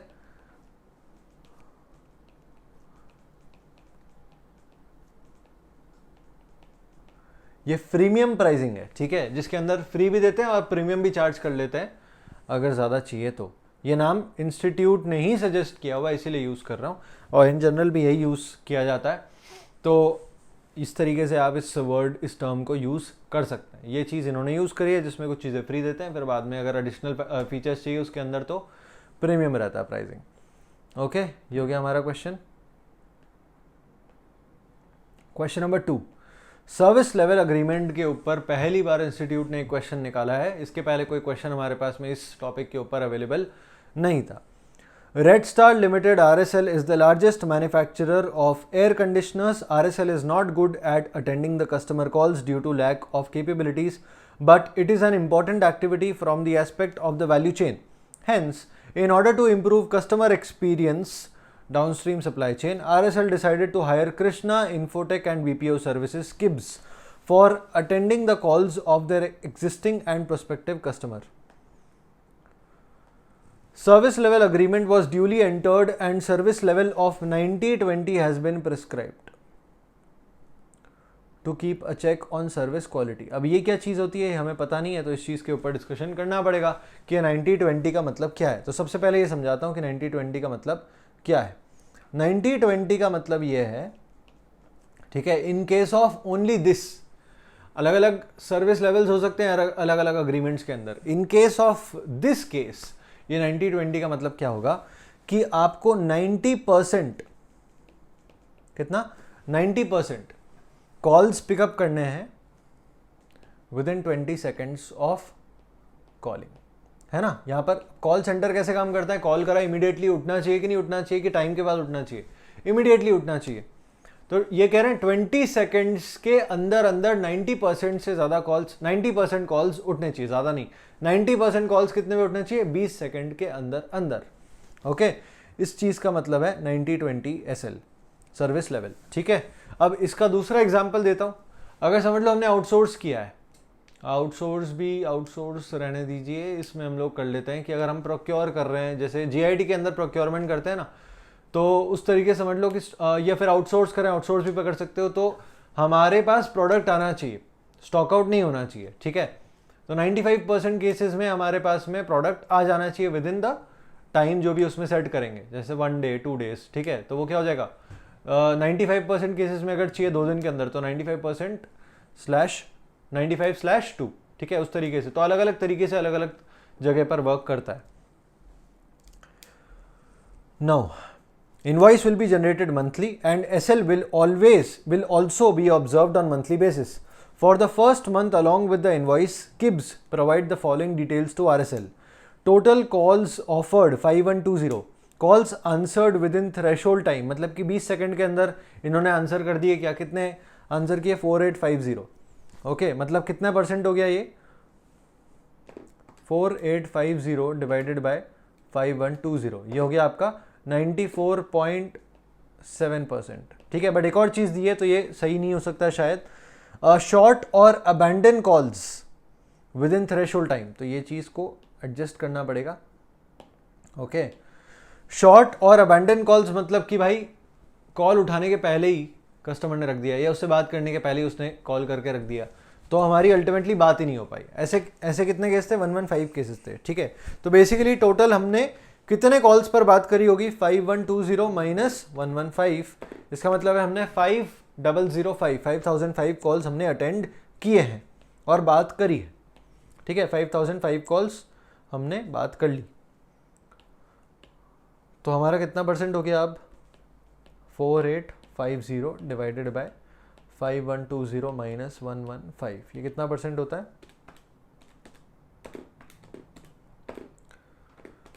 This is 96.9%। ओके, 96.9% केसेस में हमने with in threshold time call को पिकअप किया, ओके, आंसर किया कॉल को। हमें 90% चाहिए था, ठीक है, 90% से कम नहीं होना चाहिए था, 90% तक चलेगा, तो 96.9 तो उससे और अच्छा है ना, तो हो गया वो, ठीक है। अचीव्ड सर्विस लेवल हमने अचीव कर लिया। Now CFO while authorizing the payment queues generated by the account executive in ERP comes across the KIBS payment. He immediately seeks a copy of SLA from legal but not able to understand the technical aspects. Hence, he decided to call you to explain few terms and certain computations. ठीक है, what is the SLA threshold and what is the threshold time in this case? SLA threshold क्या है भाई? SLA threshold मैंने आपको बताया कि इतने टाइम में वो चीज़ हो जानी चाहिए, वो है SLA threshold, ठीक है। सर्विस लेवल आपका अचीव होना चाहिए, मतलब सर्विस लेवल के अंदर जो बताया कि आपका अग्रीमेंट के अंदर स्पेसिफाइड है कि इतने टाइम में वो चीज़ होनी चाहिए, तो वो हो गया आपका थ्रेशोल्ड। और यहाँ पर थ्रेशोल्ड टाइम कितना है? 20 seconds. Explain the significance of 90-20 SL, ये मैंने आपको ऑलरेडी बता दिया कि 20 सेकेंड के अंदर 90% कॉल्स उठने चाहिए। Compute the SL level for the first month, हमने कर लिया 96.9%। क्वेश्चन पूछे उसके पहले हमारे पास में आंसर है। Whether KIBS attained the SL level to full the terms of SLA, बिल्कुल अटेन किया, 90% चाहिए था, 96.9 अटेन हो चुका है। For how many calls KIBS can bill to RSL, कितने कॉल्स के लिए? ये एक इंपॉर्टेंट क्वेश्चन है, यहां पर ध्यान देना पड़ेगा। कितने कॉल्स के लिए बिलिंग करेगा?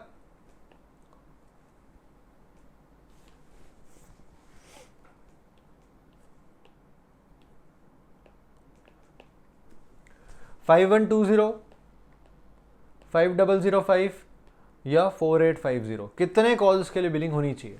तो देखो यहां पर बिलिंग होनी चाहिए 5005 कॉल्स के लिए। क्यों? क्योंकि 5120 कॉल्स तो हमने आंसर किए नहीं, जितने आंसर करेंगे उतने ही होंगे ना।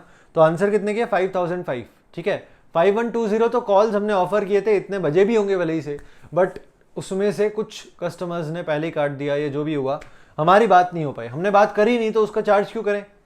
ओके, तो 5120 तो नहीं हो सकता। अब क्वेश्चन आता है कि 4850 तो आपने विद इन थ्रेशोल्ड किए, 5005 में कुछ तो हैं जो विद इन थ्रेशोल्ड नहीं कर पाए। तो बात ये हुई थी कि 90% कॉल्स विद इन थ्रेशोल्ड होने चाहिए, ये बात नहीं हुई थी कि 100% होने चाहिए, ये जितने होंगे उतने के लिए पेमेंट करेंगे।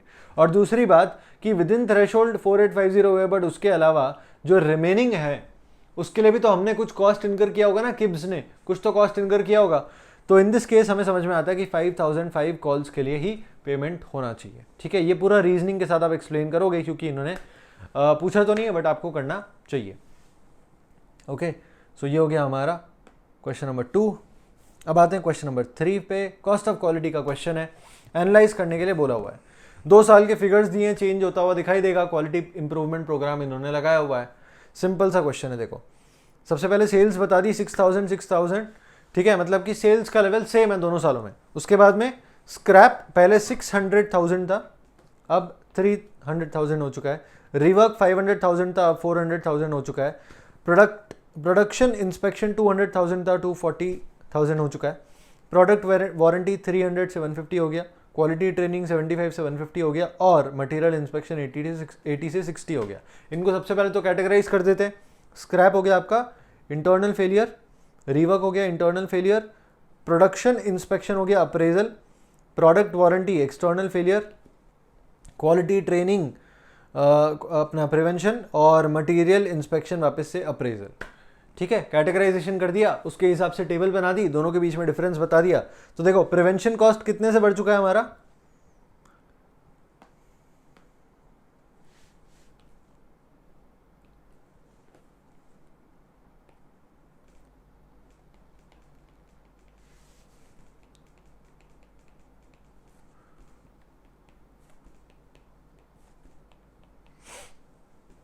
ओके,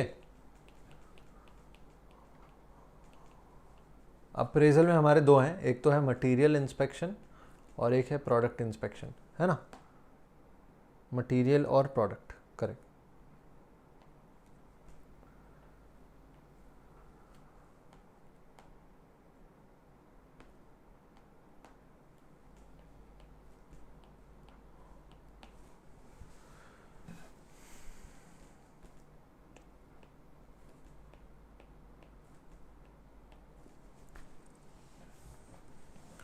उसके बाद में इंटरनल फेलियर, एक बार इसका भी टोटल लगा लेते हैं just for presentation purpose.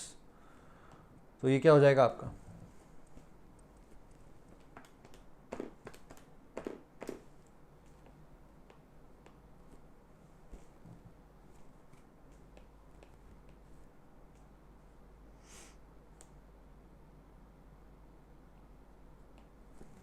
Okay ये हो गया हमारा गुड क्वालिटी का कॉस्ट, है ना, cost of good quality. Cost of poor quality में आएगा सबसे पहले इंटरनल फेलियर, जिसके अंदर एक है स्क्रैप, एक है रीवर्क। स्क्रैप है आपका 600 से 300 होता हुआ, रीवर्क है 500 से 400 होता हुआ।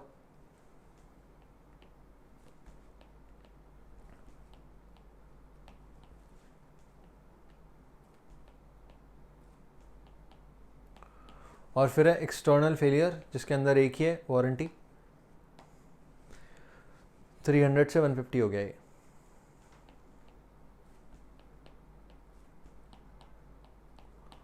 ओके, इसका भी नेट निकाल लो, तो ये आता है आपका 1400, दिस विल बी 850, डिफरेंस कितने से आया, 550 से। ओके, उसके बाद फाइनल टोटल, ग्रैंड टोटल ये हो जाएगा आपका 1755, ये हो जाएगा आपका 1300, और ये आपका नेट इम्पैक्ट कितने से आया,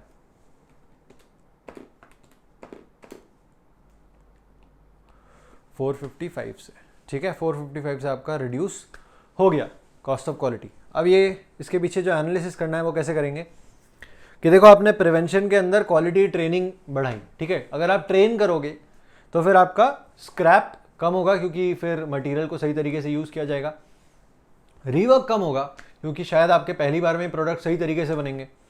तो क्वालिटी ट्रेनिंग करने का फ़ायदा ये हुआ, हमने 75,000 से उसको इंक्रीज़ कर दी, जिसकी वजह से हमारा स्क्रैप और रीवर्क रिड्यूस हो गया बाय 400,000, 4 lakhs। फिर आपने मटेरियल इंस्पेक्शन करना शुरू किया, जिसकी वजह से भी स्क्रैप आपका, सॉरी, मटेरियल इंस्पेक्शन आपने रिड्यूस कर दिया है, ठीक है। अब इसके पीछे क्या रीज़न हो सकता है कि हो सकता है आपने वेंडर के साथ में कुछ अरेंजमेंट किया हो कि भाई हमारे तो क्वालिटी भिजवाना, मटेरियल इंस्पेक्शन हम लोग ज़्यादा नहीं कर सकते, ठीक है, तो वेंडर के साथ में इस तरह से कुछ डील हुआ होगा, तो वो आपको क्वालिटी दे रहा होगा, क्वालिटी दे रहा होगा तो मटेरियल इंस्पेक्शन इतनी ज़्यादा करने की ज़रूरत नहीं है। बट प्रोडक्ट इंस्पेक्शन हम लोग बढ़ा रहे हैं। प्रोडक्ट इंस्पेक्शन करने का रीज़न ये है कि अगर कुछ भी गलत बन जाता है तो पहले आइडेंटिफाई कर लें, जिसकी वजह से आपका जो एक्सटर्नल फेलियर है which is the warranty cost, वो रिड्यूस हुआ है, वो रिड्यूस होना चाहिए, तो वो रिड्यूस हो भी गया बाय 1,50,000, ठीक है। तो वो चीज़ हमें करनी थी, और ये चीज़ करने का जो क्वालिटेटिव बेनिफिट है वो ये मिला है कि हमारा जो नाम है वो ख़राब नहीं होता है ना, ब्रांड इमेज अच्छी होती है, इंप्रूव होती है कि हमारा क्वालिटी प्रोडक्ट बाहर गया मार्केट के अंदर। और अगर मार्केट के बाहर जाने के बाद में कस्टमर को मिलने के बाद में अगर कुछ डिफेक्ट मिलता है तो इन दैट केस हमारा जो ब्रांड इमेज है वो इम्पैक्ट होता है, वो डाउन हो जाता है, ठीक है। तो वो चीज़ को हमने यहाँ पर अवॉइड कर दिया by incurring product inspection cost. तो ये चीज़ का हमारा एनालिसिस हो गया, बस इतना ही करना था। Question was Fairlie simple. ये चीज़ को इन्होंने यहाँ पर लिखा हुआ है, इसे आप रीड कर लीजिएगा एक बार, और टेबल इन्होंने यहाँ पर बनाई हुई है, सेम टू सेम टेबल हमने बनाई हुई है, कोई डिफरेंस नहीं। इसके बाद में आता है next question, question number 4। Quickly हमारे 3 क्वेश्चन हो भी चुके हैं, छोटे छोटे से क्वेश्चन थे, अब बचे हमारे 4 क्वेश्चन। क्वेश्चन 4 मेक और बाय डिसीजन मेकिंग से क्वेश्चन है। देखो, mister Venkatesh who recently joined the Tirupati casting and forge limited TCFL as assistant manager in the management accounting division is collecting, estimating and arranging the information required for make versus buy decision and pricing decision, using which chief management accountant can consider the best way to go while taking uncertainties into account and advise the management accordingly. तो एक X104 की बात चल रही है, जहां पर देखो इन्होंने क्या बात करी, Balaji enterprises ready to deliver product X104 in a semi furnished state, semi furnished state में वो डिलीवर करेंगे for 40 rupees under a continuous supply agreement. TCFL ने इंसिस्ट किया on inserting a stable price clause, ठीक है, stable price clause in the supply agreement, to which Balaji enterprises ने respond किया है कि वेरिएशन जो रहेगा वो पास किया ही जाएगा TCFL को, ठीक है, मतलब आप स्टेबल प्राइस रख लो, बट जो भी वेरिएशन आएगा प्राइस के अंदर वो भी TCFL को, मतलब कॉस्ट के अंदर, हमारी कॉस्ट के अंदर अगर कुछ भी वेरिएशन आया तो वो भी TCFL को पास ऑन किया जाएगा। Finally it was decided if the agreement entered then the price which is currently 40 shall be subject to periodical review। Her quarter के बाद में एक रिव्यू होगा प्राइस का कि 40 से उसे चेंज करना है या नहीं करना है। इस तरीके से फाइनल डिसीजन इन्होंने लिया कि ऐसा हम लोग करेंगे।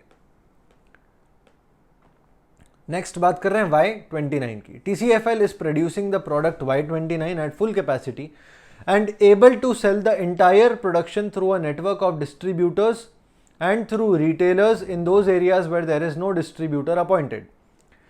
TCFL is contacted by an e-retail platform. एक e-retail platform ने TCFL को contact किया with a proposal wherein the platform shows interest in offering the product Y29 to its customers.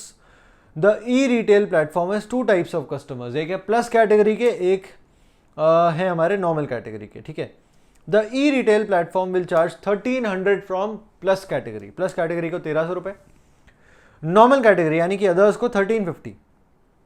E-retail platform has the policy to keep margin to meet its cost and earn a profit of 8.33 bar% and 12.50% on the procurement cost for the sales made to plus category and other customers respectively। तो इनका जो procurement cost है ना उसके ऊपर 8.33% और 12.5% इस तरीके से इन्होंने मार्जिन चढ़ा के 1300 और 1350 में सेल करना है। तो हम लोग देख लें कि इनका प्रोक्योरमेंट कॉस्ट कितना रहेगा, वो निकाल लेते हैं। ओके, सो प्रोक्योरमेंट कॉस्ट अगर X है, प्रोक्योरमेंट कॉस्ट अगर X है, ठीक है, तो X के ऊपर 33%, 8.33% चढ़ाया जाएगा, ठीक है। इन दोनों को ऐड करके आपका आएगा 1300। ओके, सो बेसिकली ये 1300 को डिवाइड कर दो आप 108.33 से, ये होता है आपका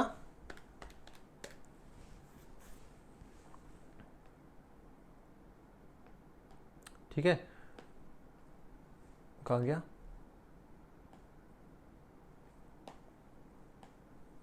हाँ, सो 1300 के केस में होता है 8.3%, ये होता है आपका 1200, ठीक है। इसको मैं यहां पर लिख देता हूं 1200। 1350 के लिए भी कैलकुलेट कर लेते हैं, उसको आपको डिवाइड करना पड़ेगा 112.5% से, तो उसका भी आता है 1200। तो हमारा प्रोक्योरमेंट कॉस्ट समझ में आ गया 1200। हमारा प्रोक्योरमेंट नहीं है, यह है ई रिटेल प्लेटफॉर्म का प्रोक्योरमेंट। इसका मतलब है कि हम लोग सेल कर रहे हैं 1200 में to the e retail platform. Now और क्या बताया, in the proposal the e retail platform also states the price which it can pay to TCFL। वो तो 1200 हमने निकाल लिया according to the requirement stated above. तो 1200 हमने निकाल लिया, 1200 रुपए देगा TCFL को। Mr. Venkatesh compiled the following tables for product X104 and Y29 respectively on a per unit basis। तो देखो सेलिंग प्राइस ऑफ प्रोडक्ट इन्होंने बताया 112, 115, ओके। उसमें से वेरिएबल कॉस्ट इन्होंने 7318, 2518 और अगर आप एक्सटर्नली परचेज करते हो तो 40, ओके। तो इन हाउस प्रोडक्शन है, ये है आपका परचेज मेक और बाय डिसीजन के लिए। तो आप देख लो कि किस में ज़्यादा कॉस्ट आ रही है। फिक्स कॉस्ट को तो हम लोग इग्नोर कर देंगे क्योंकि वो तो हो गया सम कॉस्ट इररिलेवेंट कॉस्ट। तो 40 + 25 ये आएगा 65, ये आएगा आपका 73 दिया हुआ है वेरिएबल, ओके। तो किस में ज़्यादा फायदा है, बाय में, क्योंकि बाय का कॉस्ट कम है, प्राइस तो सेम है, सॉरी सेलिंग प्राइस भी चेंज है, अलग अलग है।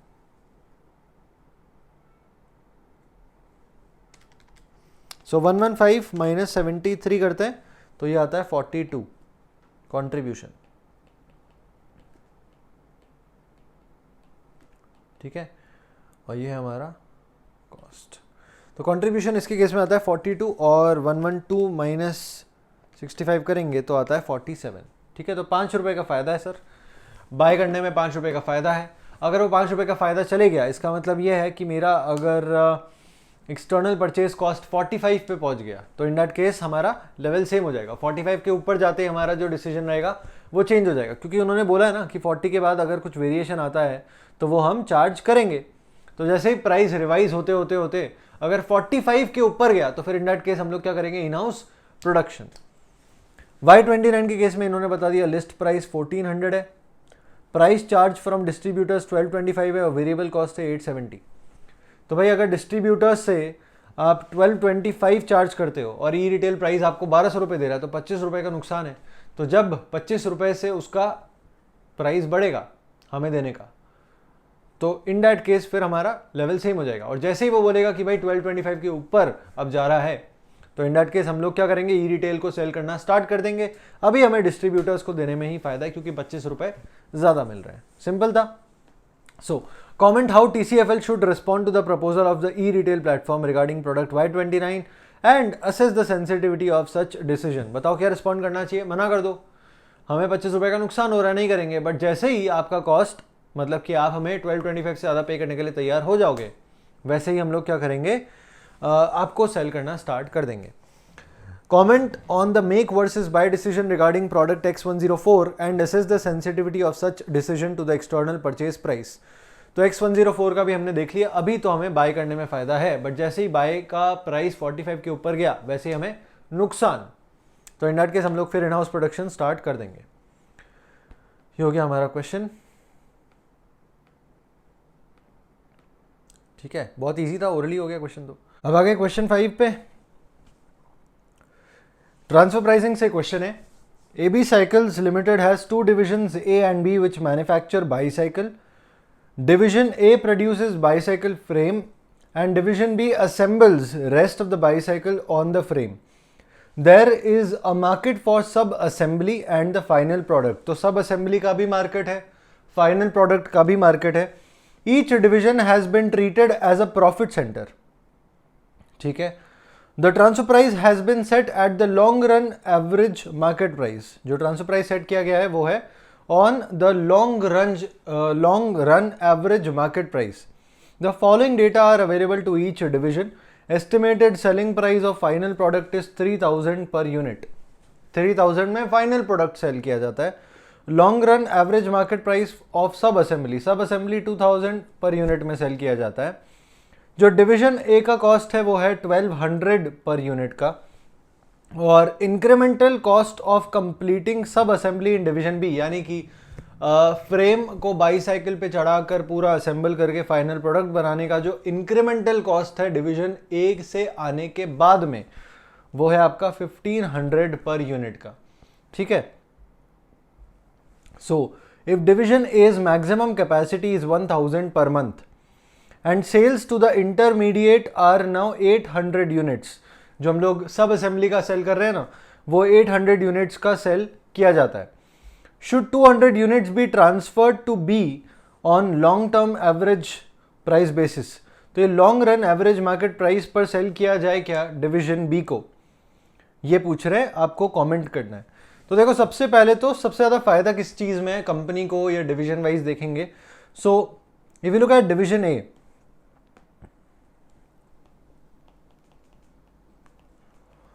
वो अगर बाहर सेल करता है तो वो बाहर कितने में कर रहा है, 2000 में, उसका कॉस्ट है 1200 रुपये का।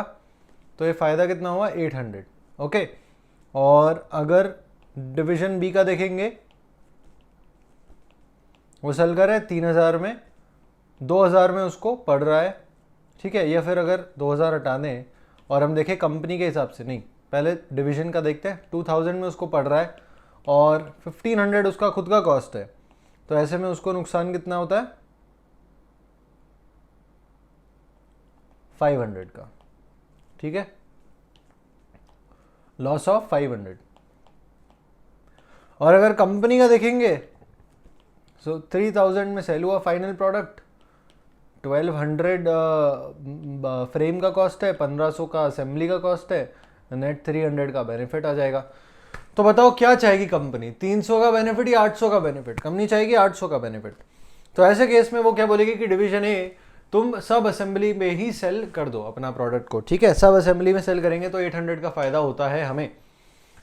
सो ऐसा करने में वो ये एडवाइस देगी डिवीजन ए को कि तुम सबसे पहले तो ये जो 800 यूनिट्स की तुम्हारी डिमांड है सब असेंबली की उसको सेल कर दो, और 200 यूनिट्स को तुम सेल कर दो फिर बचे हुए प्राइस पे। अब सवाल ये उठता है कि आपको किस प्राइस पे ट्रांसफर करना चाहिए, long term average price basis पे कर सकते हो क्या?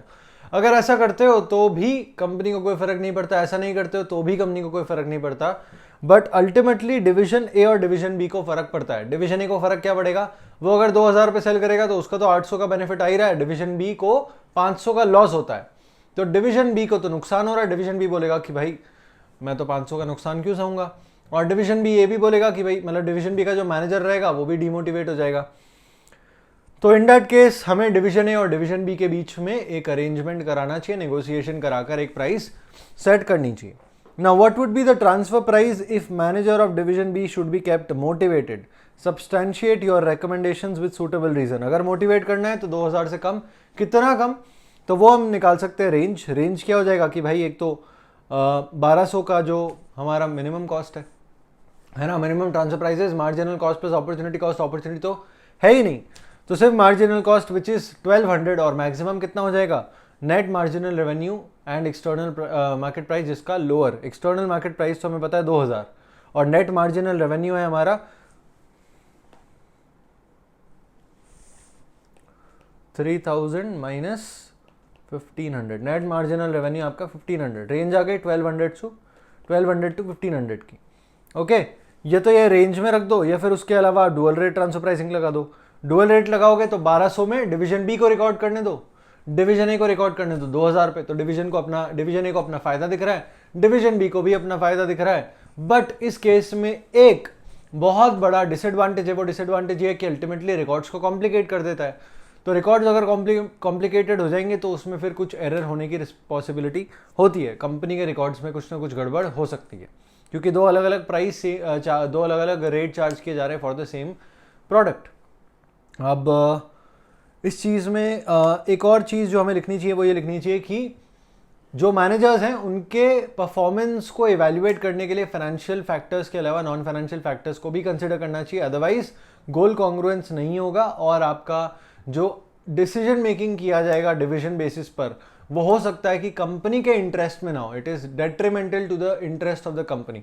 तो ये चीज भी हमें साथ में लिखनी चाहिए। If outside market increases to 1000 units should division A continue to transfer 200 units to division B or sell entire production to outside market, entire production to outside market, क्योंकि कंपनी का भी फायदा होता है उसमें। ठीक है, तो बस ये चीज आपको करनी थी यहाँ पर। चलिए इस तरीके से इनके आंसर हो गए यहाँ पर, और आते हैं नेक्स्ट क्वेश्चन पे। Next question again from transfer pricing. A manufacturer of cell phones has many operating units within its organization structure. The assembly plant that assembles parts to make the final product. The others are mainly units that manufacture component parts for the cell phone. The management promotes decentralized system of working where the manager of each unit has the power to take decisions independently. The management only oversees that the impact of major operating decisions such that they promote goal congruence that will benefit or not adversely impact the company. Max is the head of the battery manufacturing division. एक manufacture क्या कर रहे हैं, battery, तो battery manufacturing division का head है max.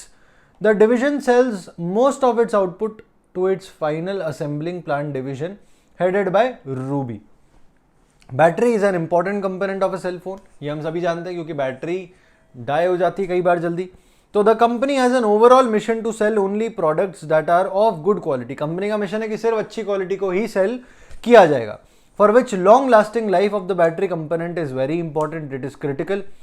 In March this year the engineers of both the previously mentioned divisions, ठीक है, दोनों डिविजन्स के इंजीनियर्स मार्च में क्या किया, दोनों ने डिसाइड किया, दोनों ने क्रिएट किया एक innovative design to improve battery life. Battery life improve करने के लिए इनोवेटिव डिजाइन किया इन्होंने, किसने, एक तो अपने असेंबल करने वाले डिवीजन के इंजीनियर ने और एक बैटरी बनाने वाले डिवीजन के इंजीनियर ने।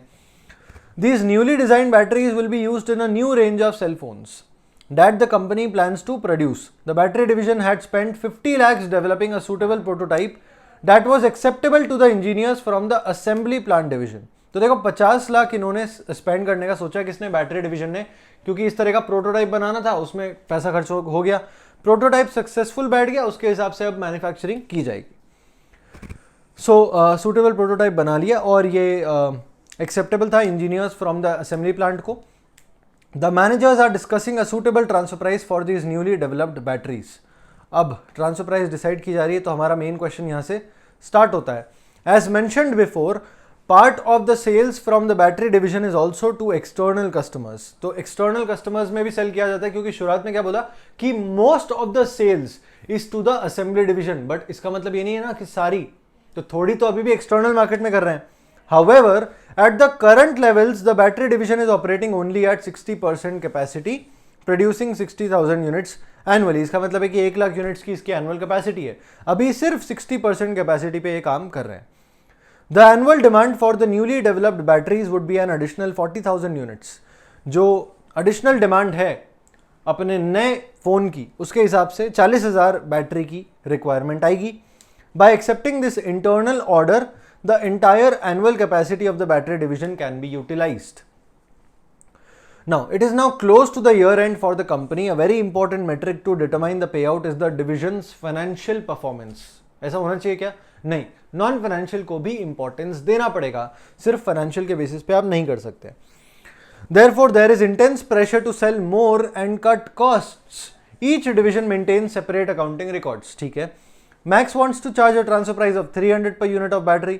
Total manufacturing cost is 250 per unit of battery, while the variable cost is 230 per unit. तो देखो वो क्या बोल रहा है कि वेरिएबल कॉस्ट मेरा 230 का है, फिक्स कॉस्ट 20 रुपए का है, तो टोटल कॉस्ट मेरा 250 का है पर यूनिट, और मैं चार्ज करूंगा transfer price of 300 per unit. Ruby, the manager of assembly plant, has been trying to convince Max to reduce the transfer price to 275 per unit. वो बोल रही है 275 पे कर दे मेरे भाई.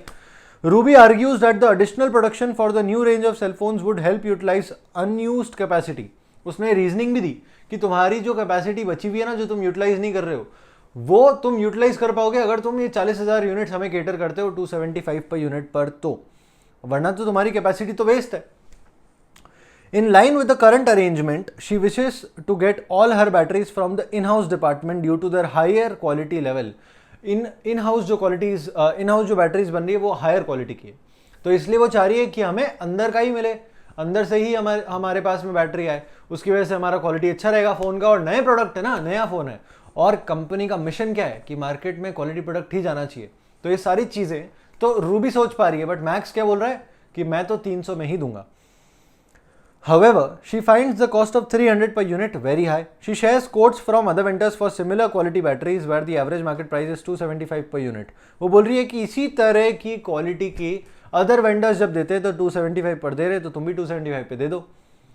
She wishes Max to provide her the batteries at this rate, which she feels is a more competitive price. वो बोल रही है 275 का प्राइस अच्छा है, सिमिलर क्वालिटी का है, बट सेम तो नहीं है ना, सबसे बेस्ट तो अभी भी इंटरनल ही है, तो वो अभी भी इंटरनल चाह रही है 275 पर यूनिट पे. Now, as per the company's policy, if a cell phone is found defective within 1 year from the date of sale, अगर सेल के 1 साल के अंदर अगर डिफेक्टिव मिल गया आपका फोन, तो फिर in that case it will be completely replaced by a new phone. और कॉस्ट ऑफ रिप्लेसमेंट जो है सेल फोन का वो है 3,000 rupees per cell phone. The annual demand for the newly developed cell phone range is expected to be 40,000 units per year. 40,000 का demand रहेगा. ठीक है. Batteries procured from outside vendors could result in 0.1% of sales being defective. तो 40,000 में से 0.1 तो defective हो जाएगा. 40,000 का 0.1% होता है 40, तो 40 यूनिट्स अगर आपके डिफेक्टिव निकल गए तो रिप्लेस करना पड़ेगा, और रिप्लेसमेंट कॉस्ट क्या है 3,000 पर यूनिट. तो आपका कॉस्ट पड़ेगा 40 मल्टीप्लाइड बाय 3,000 विच इज 1,20,000. 1,20,000 का आपका होता है सिर्फ रिप्लेसमेंट कॉस्ट, अगर हमने बाहर से बैटरी खरीद ली तो. Now, these will require replacement of the entire cell phone by the company. Ruby argues that this is a minuscule portion of the annual sales. बात तो सही है, छोटा सा पोर्शन है, बट फिर भी ये अल्टीमेटली क्या करेगा, हमारे अपना जो रेपुटेशन है अपने क्वालिटी फोन्स का वो खराब हो जाएगा, और कंपनी का मिशन जो है उससे वायलेट होती हुई बात नजर आ रही है ना. Ruby argues, हो गया. All the same, to keep this at a minimum threshold, quality inspection procedures are in place that costs the company 5 lakh per year. और ये 0.1% पे भी मेंटेन करने के लिए 5 लाख रुपए हम लोग इनकर कर रहे हैं जस्ट फॉर क्वालिटी इंस्पेक्शन. तो 120 तो क्वालिटी खराब होने की वजह से जा ही रहे हैं रिप्लेसमेंट करने में, 5 लाख क्वालिटी इंस्पेक्शन के जा रहे हैं, तो 6,20,000 तो इस चीज के हो चुके हैं. Now batteries manufactured in-house have always met the required quality standards. It would not result in any defective products. अगर अंदर से खरीदी तो डिफेक्टिव होगा ही नहीं. Now, Max, the manager of the battery division justifies the internal transfer price rate of 300 per unit on these counts. वो बोल रहा है देखो एक तो क्वालिटी अच्छा है हमारा, सुपीरियर है compare to external market providers, तो हम उसके लिए क्यों चार्ज ना करें, है ना. कोई सेल रिटर्न भी नहीं होगा डिफेक्टिव बैटरीज की वजह से. तो अगर हमारा प्रोडक्ट इतना बेहतर है तो हम लोग तो प्रीमियम प्राइस चार्ज करना ही चाहिए. पहली चीज ये बोली उसने. दूसरी चीज वो बोल रहा है कि सेल्स पॉलिसी जो है हमारे बैटरी डिवीजन का for both external as well as internal sales is very simple. Total cost plus 20% markup. Total cost क्या है 250, 20% का मार्कअप लगाओ 300 रुपए आ जाएंगे. डिवीजन ने 50 लाख रुपए स्पेंड किए प्रोटोटाइप को डेवलप करने में, जहां पे हमारा मेजर खर्चा हो चुका है. तो उस चीज को हमें रिकवर तो करना पड़ेगा ना, इसलिए शुरुआत में हम लोग हायर रेट चार्ज करेंगे. ऐसा ये 3 रीजन दिए मैक्स ने. ये भी बात सही है. Now both Max and Ruby decide to approach senior management whom they report to in order to resolve the dispute by examine in detail. Assume that currently the opportunity cost of excess capacity is zero. जो excess capacity 40,000 unit की है ना battery division के पास में, उसका कोई opportunity cost नहीं है, जीरो है. There are no pending sales orders that help utilize the excess capacity. excess capacity को आप किसी भी तरह से यूटिलाइज नहीं कर सकते apart from this one way. Also given that the demand for cell phones has been increasing, so the industry is in the cusp of a growth phase. वो बोल रहा है कि डिमांड बढ़ रहा है तो हमारा तो ग्रोथ फेज में चल रहा है इंडस्ट्री. उसके अलावा कुछ और चीज दे दी क्या, रिक्वायर्ड में बोला है impact on the company's financials if batteries are procured at 275 each from external market and batteries are procured in-house at 300 each. तो कंपनी के फाइनेंशियल पे क्या इंपैक्ट पड़ेगा. अगर ये लोग परचेज करते 275 पे बाहर से, कितने परचेज कर रहे हैं 40,000, ठीक है, तो आता है ये आता है 11 लैक्स. ये होता है आपका 1 करोड़ 10 लैक्स, ठीक है, 1 करोड़ 10 लैक्स. और उसके बाद में आप 5 लाख रुपए क्वालिटी इंस्पेक्शन के चार्ज कर रहे हो और 1,20,000 आपने रिप्लेसमेंट कॉस्ट चार्ज किया. तो टोटल आपका जो कॉस्ट आया इन केस ऑफ एक्सटर्नल परचेज, आपका जो कॉस्ट है वो आया 1,16,20,000, ठीक है. बट वहीं पे अगर आप इंटरनली परचेज करते हो तो इन दिस केस आपका जो कॉस्ट रहेगा वो कितना रहेगा 40,000 मल्टीप्लाइड बाय 300 विच इज 1,20,00,000. अब ये 1,20,00,000 जो है और 1,16,20,000 है, इसके बीच में कितना गैप है 1,20,00,000 माइनस 1,16,20,000, ये होता है आपका नेट 3,80,000. 3,80,000 का नुकसान होता है किसको, ये होता है सिर्फ और सिर्फ अपने डिवीजन को. हमें यहां पर क्या बताना है, कंपनी के फाइनेंशियल पे इंपैक्ट बताना है. तो कंपनी के फाइनेंशियल के इंपैक्ट के लिए हमें क्या करना पड़ेगा, बैटरी डिवीजन को जो फायदा हो रहा है वो भी तो देखना पड़ेगा. बैटरी डिवीजन को फायदा होता है 70 रुपीज पर यूनिट के हिसाब से, ठीक है, किसके हिसाब से 70 रुपीज पर यूनिट के हिसाब से, क्योंकि उसका वो कॉन्ट्रीब्यूशन बन रहा है. ओके, 230 उसका वेरिएबल कॉस्ट है, 300 में वो सेल कर रहा है तो उसका 70 रुपीज का कॉन्ट्रीब्यूशन बन गया. और ये जो 70 रुपीज का कॉन्ट्रीब्यूशन बना है ना, उसके हिसाब से वो 40,000 यूनिट्स दे रहा है इंटरनल सप्लाई में. तो उसके फायदा कितना हुआ 2,80,000, ठीक है, 28 लाख. तो नेट रिजल्टेंट नेट बेनिफिट कितना होता है कंपनी को 28 लाख माइनस 3,80,000, ठीक है, ये होता है फायदा. इसके बाद अगर आप वो 20 रुपीज का फिक्स कॉस्ट ले लोगे तो भी फायदा है, तो भी उसका 80,000 ही आपको और माइनस करना पड़ेगा, ठीक है. तो ये चीज है अल्टीमेटली कंपनी के फाइनेंशियल पे क्या इंपैक्ट पड़ता है भाई, फायदा दिख रहा है in case of internal sales, ठीक है, इंटरनल सेल्स में उसको फायदा है. उसके बाद में हमें क्या पूछा है, as a member of the senior management committee with the idea of a goal congruence of the divisions and the company as a whole, how would you convince Ruby to buy the batteries from the in house division. कैसे convince करेंगे उसको, इस बात पे convince कर सकते हैं कि देखो एक तो ये तो तुम डुअल रेट ट्रांसफर प्राइसिंग लगा लो, या फिर हम लोग ये देखेंगे ही नहीं, फाइनेंशियल परफॉर्मेंस तुम्हारे डिवीजन का देखेंगे ही नहीं फ्रॉम दिस फ्रंट की तुमने कितने में परचेज करी, ठीक है. तो अल्टीमेटली तुम्हारा जो इवैल्यूएशन होगा that will be on the basis of non financial parameters, या फिर तुमने जो जैसे तुम्हारे इंजीनियर्स ने मिलकर डेवलप किया इस तरह से एक नया तरह का प्रोडक्ट जो कि बहुत बेहतरीन काम कर रहा है, तो उसके बेसिस पर तुम्हारा असेसमेंट किया जाएगा। तो रूबी क्या बोलेगी, ठीक है मुझे क्या फर्क पड़ता है। उसके बाद में how would you convince Max to reduce its transfer price from 300 for each battery. उसको पहले तो बताना पड़ेगा कि देखो तुम्हें अभी भी फायदा है तो तुम ट्रांसफर कर दो, प्लस तुम डुअल रेट ट्रांसफर प्राइसिंग लगा लो, या फिर यहाँ पर भी नॉन क्वालिटेटिव फैक्टर्स के ऊपर हम लोग ज़्यादा फोकस करेंगे। जैसे कि तुमने भी इस तरह का प्रोडक्ट बनाया, तुम 300 में सेल कर पा रहे हो, प्रोटोटाइप डिज़ाइन किया नया बैटरी का, तो ये सारी चीज़ों को हम लोग ज़्यादा ध्यान देंगे और तुम्हारा असेसमेंट करेंगे, जिसकी वजह से तुम्हारा एवेल्युएशन अच्छा होगा। तो इसका मतलब क्या है कि अल्टीमेटली इस तरीके से आप क्वालिटेटिव फैक्टर्स की बात करके उनको कन्विंस करने की कोशिश करोगे। ओके, तो ये होता है हमारा question. Is there anything else that they have asked, बस इतना ही था, पार्ट सी नहीं है। तो ये हो गया हमारा क्वेश्चन, ठीक है। चलते हैं लास्ट क्वेश्चन के ऊपर, which is question number 7। Question number 7 is from relevant cost concept, मतलब कि अपना वापस से decision making. An apparel manufacturing company has raw material inventory of polyester fabric bales that was initially procured to be used in the manufacture of shirts. Later, keeping in mind the current fashion trend, the design department suggested manufacture of cotton shirts instead. तो polyester पड़ा रह गया, fabric bales जो आपके polyester के थे वो तो अब रखे रह जाएंगे। Therefore, the bales of polyester fabric are now not required. It was procured at 1 lakh rupees few months back. The scrap value if sold in the external market would be 45,000. अगर आपने बाहर स्क्रैप में बेच दिया तो 45,000 rupees आप इसमें कमा सकते हो, बट उसके ऑल्टरनेटिव यूजेस भी बताए हुए हैं। So the material can be use to make polyester jackets, आप जैकेट्स बना सकते हो इससे। This would require the following additional work and materials. कौन कौन सी चीजें चाहिए, एक तो मटीरियल के 500 बेल्स ऑफ मटीरियल चाहिए, फिर मटीरियल भी के 1000 यूनिट्स चाहिए, डायरेक्ट लेबर चाहिए अनस्किल्ड के 3000 घंटे, 2000 घंटे चाहिए सेमी स्किल्ड के और 1000 घंटे चाहिए हाईली स्किल्ड के।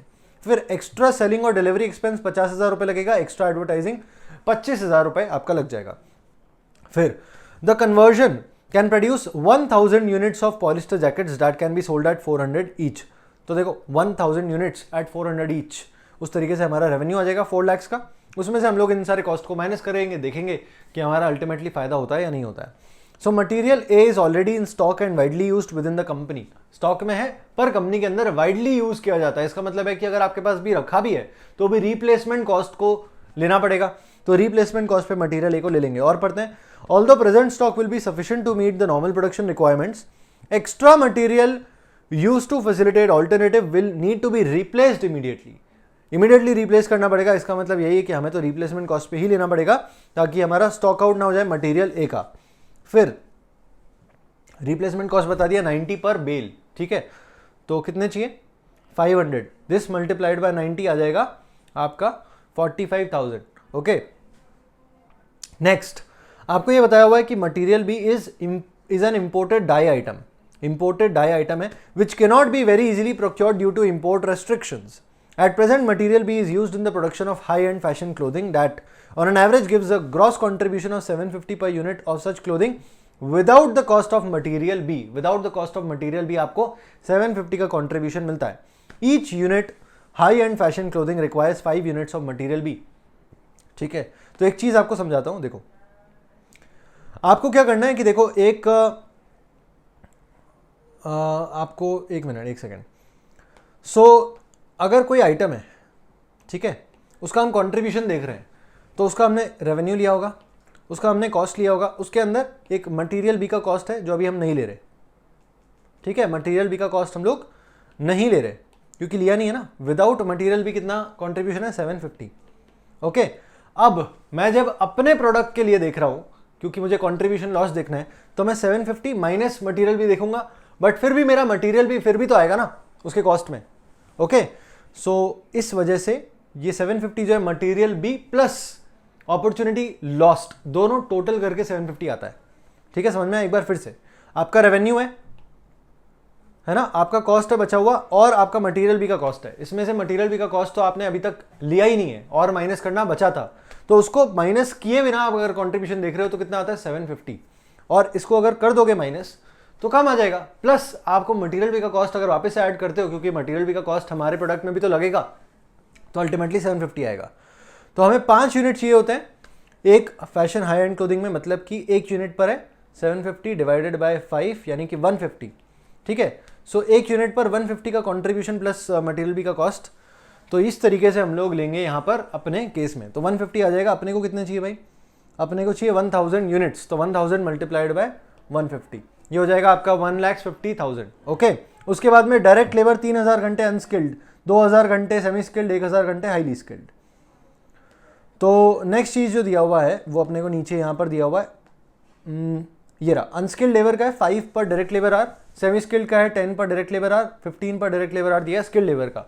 फिर उसके बारे में कुछ इन्फॉर्मेशन दिया है, तो यहाँ पर अपन बाद में आके और फिर उसको बचे हुए पोर्शन को उसमें कैलकुलेशन कर लेंगे। Let's read the alternative 3। The company also manufactures curtains for which it uses polyester fabric of a different variety and texture. The bale of polyester fabric currently lying as obsolete inventory can also be used as a substitute to the regular polyester material that is used to make curtains. For this, certain modifications to the texture are required to be done, along with certain other procedures that will make the material suitable for utilization in curtain production. ठीक है, the substitute will contribute towards production of about 10% of the monthly curtain production. 10% हम लोग बना सकते हैं monthly. The following would be the additional work and material required. अब देखो, material सी चाहिए आपको 1000 यूनिट्स का, डायरेक्ट लेबर आपको चाहिए 1500 घंटे अनस्किल्ड, 500 सेमी स्किल्ड और 500 हाईली स्किल्ड। उसके बाद में in a month 15,000 bales of regular polyester fabric used for curtain production is procured at a rate of 80 per bale. But this month, due to the substitution, only 13,000 bales of regular polyester fabric would be required. 15,000 हम लोग generally खरीदते हैं 80 per bell के हिसाब से।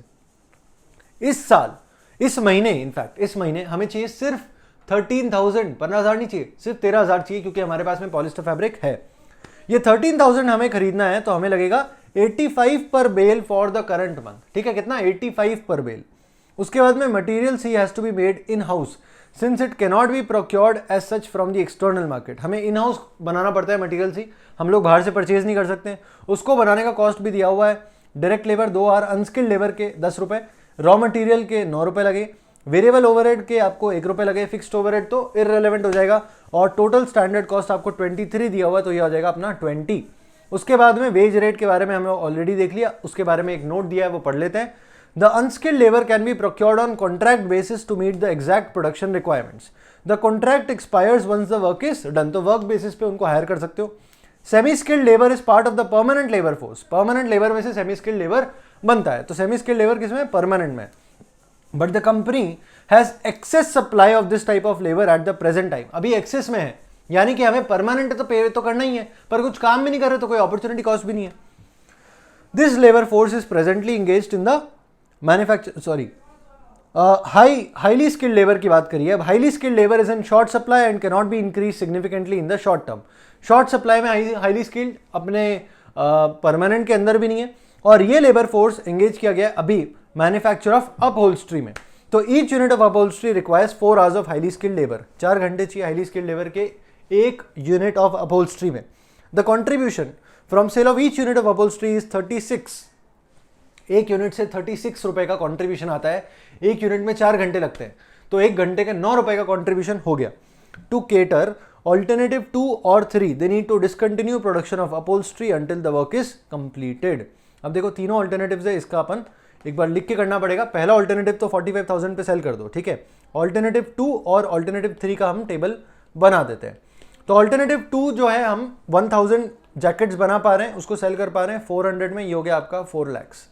Okay, इसमें आपको चाहिए एक तो मटीरियल ए। मटीरियल ए का हम लोगों ने ऑलरेडी निकाल दिया, which is which is 500 multiplied by 90 replacement cost, ये आया आपका 45,000। उसके बाद में हमने नेक्स्ट मटीरियल बी का भी निकाल दिया, वो हो गया हमारा अपॉर्चुनिटी कॉस्ट। तो ये हमें 1000 यूनिट चाहिए उसके, और हमें 150 पर यूनिट पड़ता है उसका cost because of the opportunity cost. तो ये हो गया आपका 1,50,000। उसके बाद में आपको चाहिए लेबर आवर्स। तो लेबर आवर्स आपको कितने कितने चाहिए भाई?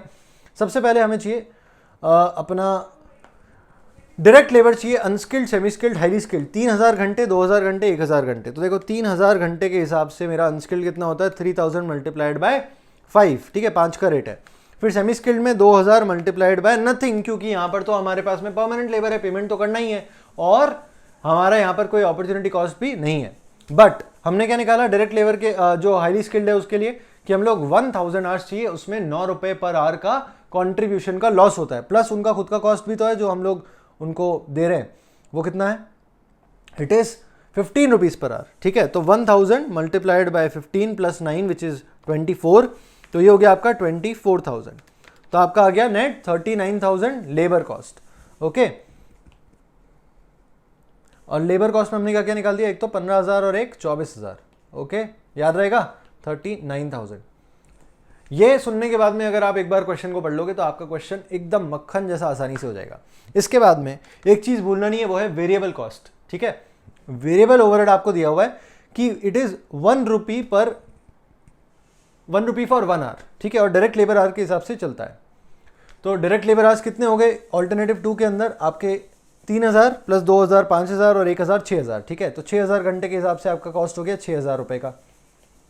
ये आपका वेरिएबल ओवरहेड, वेरी इंपॉर्टेंट, ये भूल जाओगे क्योंकि अलग से आपको टेबल के अंदर नहीं दिया हुआ है ऊपर ऑल्टरनेटिव 2 में। तो ये है आपका स्टार मार्क वाला पॉइंट, ये भूलना नहीं है। एग्जाम में इस तरह से जल्दबाजी में हम लोग भूल सकते हैं, इस तरह की चीजें नहीं भूलना है, ठीक है। उसके बाद में एक्स्ट्रा सेलिंग और डिलीवरी एक्सपेंस 50,000, एक्स्ट्रा एडवर्टाइजिंग 25,000।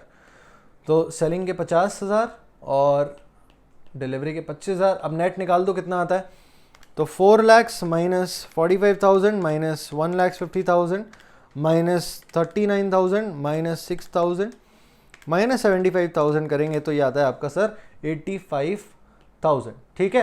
तो 45,000 से तो ज़्यादा है, तो ऑल्टरनेटिव 1 तो कैंसिल हो गया। अब ऑल्टरनेटिव 3 देखते हैं। ऑल्टरनेटिव 3 के अंदर हमें क्या क्या चाहिए, सबसे पहले मटीरियल सी चाहिए, ओके। उसके बाद में हमें चाहिए अपना डायरेक्ट लेबर, ओके। सो मटीरियल सी का जो कॉस्ट है वो हमने निकाल लिया 20 रुपये, और उसके अलावा आपका पॉलिस्टर फैब्रिक भी है जो कि ऊपर टेबल में नहीं दिया, ठीक है। तो पॉलिस्टर फैब्रिक का सबसे पहले कॉस्ट विच इज कितना बोलो, 13,000 multiplied by 85, okay. But saving कितना हो रहा है आपका, सेविंग कितना हो रहा है, देखो आप जनरली कितने परचेज करते हैं, आप जनरली परचेज करते हैं 15,000 मल्टीप्लाइड बाय 80, है ना। बट अभी आपको कितना करना पड़ रहा है, 13,000 मल्टीप्लाइड बाय 85। तो सेविंग हुआ आपका 15,000 multiplied by 80 minus 13,000 multiplied by 85। समझ में आया नहीं आया, तो देखो 15,000 मल्टीप्लाइड बाय 80 आप करते, ये आता आपका 1,20,000 और 12 lakhs कितना आता, यह आता 12 lakhs, ठीक है। और 13,000 मल्टीप्लाइड बाय 85 अभी आपको करना पड़ रहा है, वो कितना आ रहा है, यार आपका 11,05,000। तो आपका नेट जो बेनिफिट हुआ है वो तो हुआ है ना 95,000 से। ये 95,000 का सबसे पहले तो हमें बेनिफिट लेना पड़ेगा, सो 95,000 से बेनिफिट ले लो। उसके बाद में आपको क्या क्या चीज़ें लेनी है, सबसे पहले मटीरियल सी। मटीरियल सी का कॉस्ट कितना है, 20 रुपये का, मल्टीप्लाई कर दो उसको नंबर ऑफ यूनिट्स रिक्वायर्ड के हिसाब से, और नंबर ऑफ यूनिट्स रिक्वायर्ड है आपके 1000, ओके। सो 1000 मल्टीप्लाइड बाय 20, ये हो गया आपका 20,000। और उसके बाद में आपका लेबर आवर्स है ना, तो अनस्किल्ड का 5 पर आवर के हिसाब से आपके नंबर ऑफ आवर्स हुए 1500 मल्टीप्लाइड बाय 5 7500। जो सेमी स्किल्ड है उसके लिए तो कुछ भी नहीं, उसका नोट हम लोग ऑलरेडी ऊपर लिख देंगे, तो यहाँ पर क्या लिखेंगे, as mentioned in note above. और फिर हाईली स्किल्ड के 500 मल्टीप्लाइड बाय 24, है ना, 9 तो नहीं 15 तो नहीं 24, तो टोटल कितना आया 19,500। वापस से एक चीज बोलो, क्या भूल रहा हूं, बोलो जल्दी से, वेरिएबल ओवरहेड, ठीक है। वेरिएबल ओवरहेड को वापस से भूलना नहीं है। कितने आवर्स है टोटल, 500 500 और 1500, इसका मतलब है कि आपके 2500 है, तो यहाँ पर वेरिएबल ओवरहेड का कॉस्ट आ गया 2500, और उसके अलावा और कुछ कॉस्ट है, और कुछ भी यहाँ पर कॉस्ट नहीं है। तो नेट निकाल दो कितना बेनिफिट आता है, this is 95,000 minus 20,000 minus 19,500 minus 2,500, तो ये आया सर आपका 53,000 का बेनिफिट। सबसे ज़्यादा फायदा किस में आ रहा है, ऑल्टरनेटिव 2 के अंदर। तो बोलो कौन सा सिलेक्ट करोगे, ऑल्टरनेटिव 2, ठीक है। तो देखो इस तरह के क्वेश्चन जो होते हैं, जो अपने डिसीजन मेकिंग के आते हैं, स्पेशली रेलेवेंट कॉस्ट पे इतने सारे कॉन्सेप्ट्स मिक्स, तो बहुत ज़्यादा ध्यान रखने की ज़रूरत है, कुछ छूट ना जाए, कुछ गलत इंटरप्रेट ना कर लें, कुछ गलत ना हो जाए हमसे, ठीक है। तो अल्टीमेटली ये हो गया आपका, देख लेते हैं एक बार, इन्होंने टेबल बनाया होगा 53,000, उसके ऊपर इनका 85,000 और 45,000, ठीक है, आंसर मैच हो गया। और इसी के साथ अपने ये सारे क्वेश्चंस भी हो गए। तो अगर आपको पसंद आया हो लाइक कर देना, और अभी तक सब्सक्राइब अगर नहीं किया है, 50% व्यूअरशिप तो अनसब्सक्राइब से आती है, तो सब्सक्राइब भी कर दो यार। और उसके अलावा मिलते हैं एक दूसरे वीडियो के साथ में, एक नए वीडियो के साथ में। हर तीसरे चौथे दिन पर एक वीडियो रिलीज करता हूँ यूट्यूब पर, टू रिवाइज समथिंग पीछे का, ताकि आपका रिवीजन होता रहेगा। सो नोटिफिकेशन बेल आइकन को भी प्रेस कर सकते हो ताकि नोटिफिकेशन आ जाए उस चीज़ का। Stay tuned for more videos, और अगर एग्जिस्टिंग वीडियोज़ में से और कुछ देखना है तो लिंक आपके स्क्रीन पर है। I will see you next time and all the best.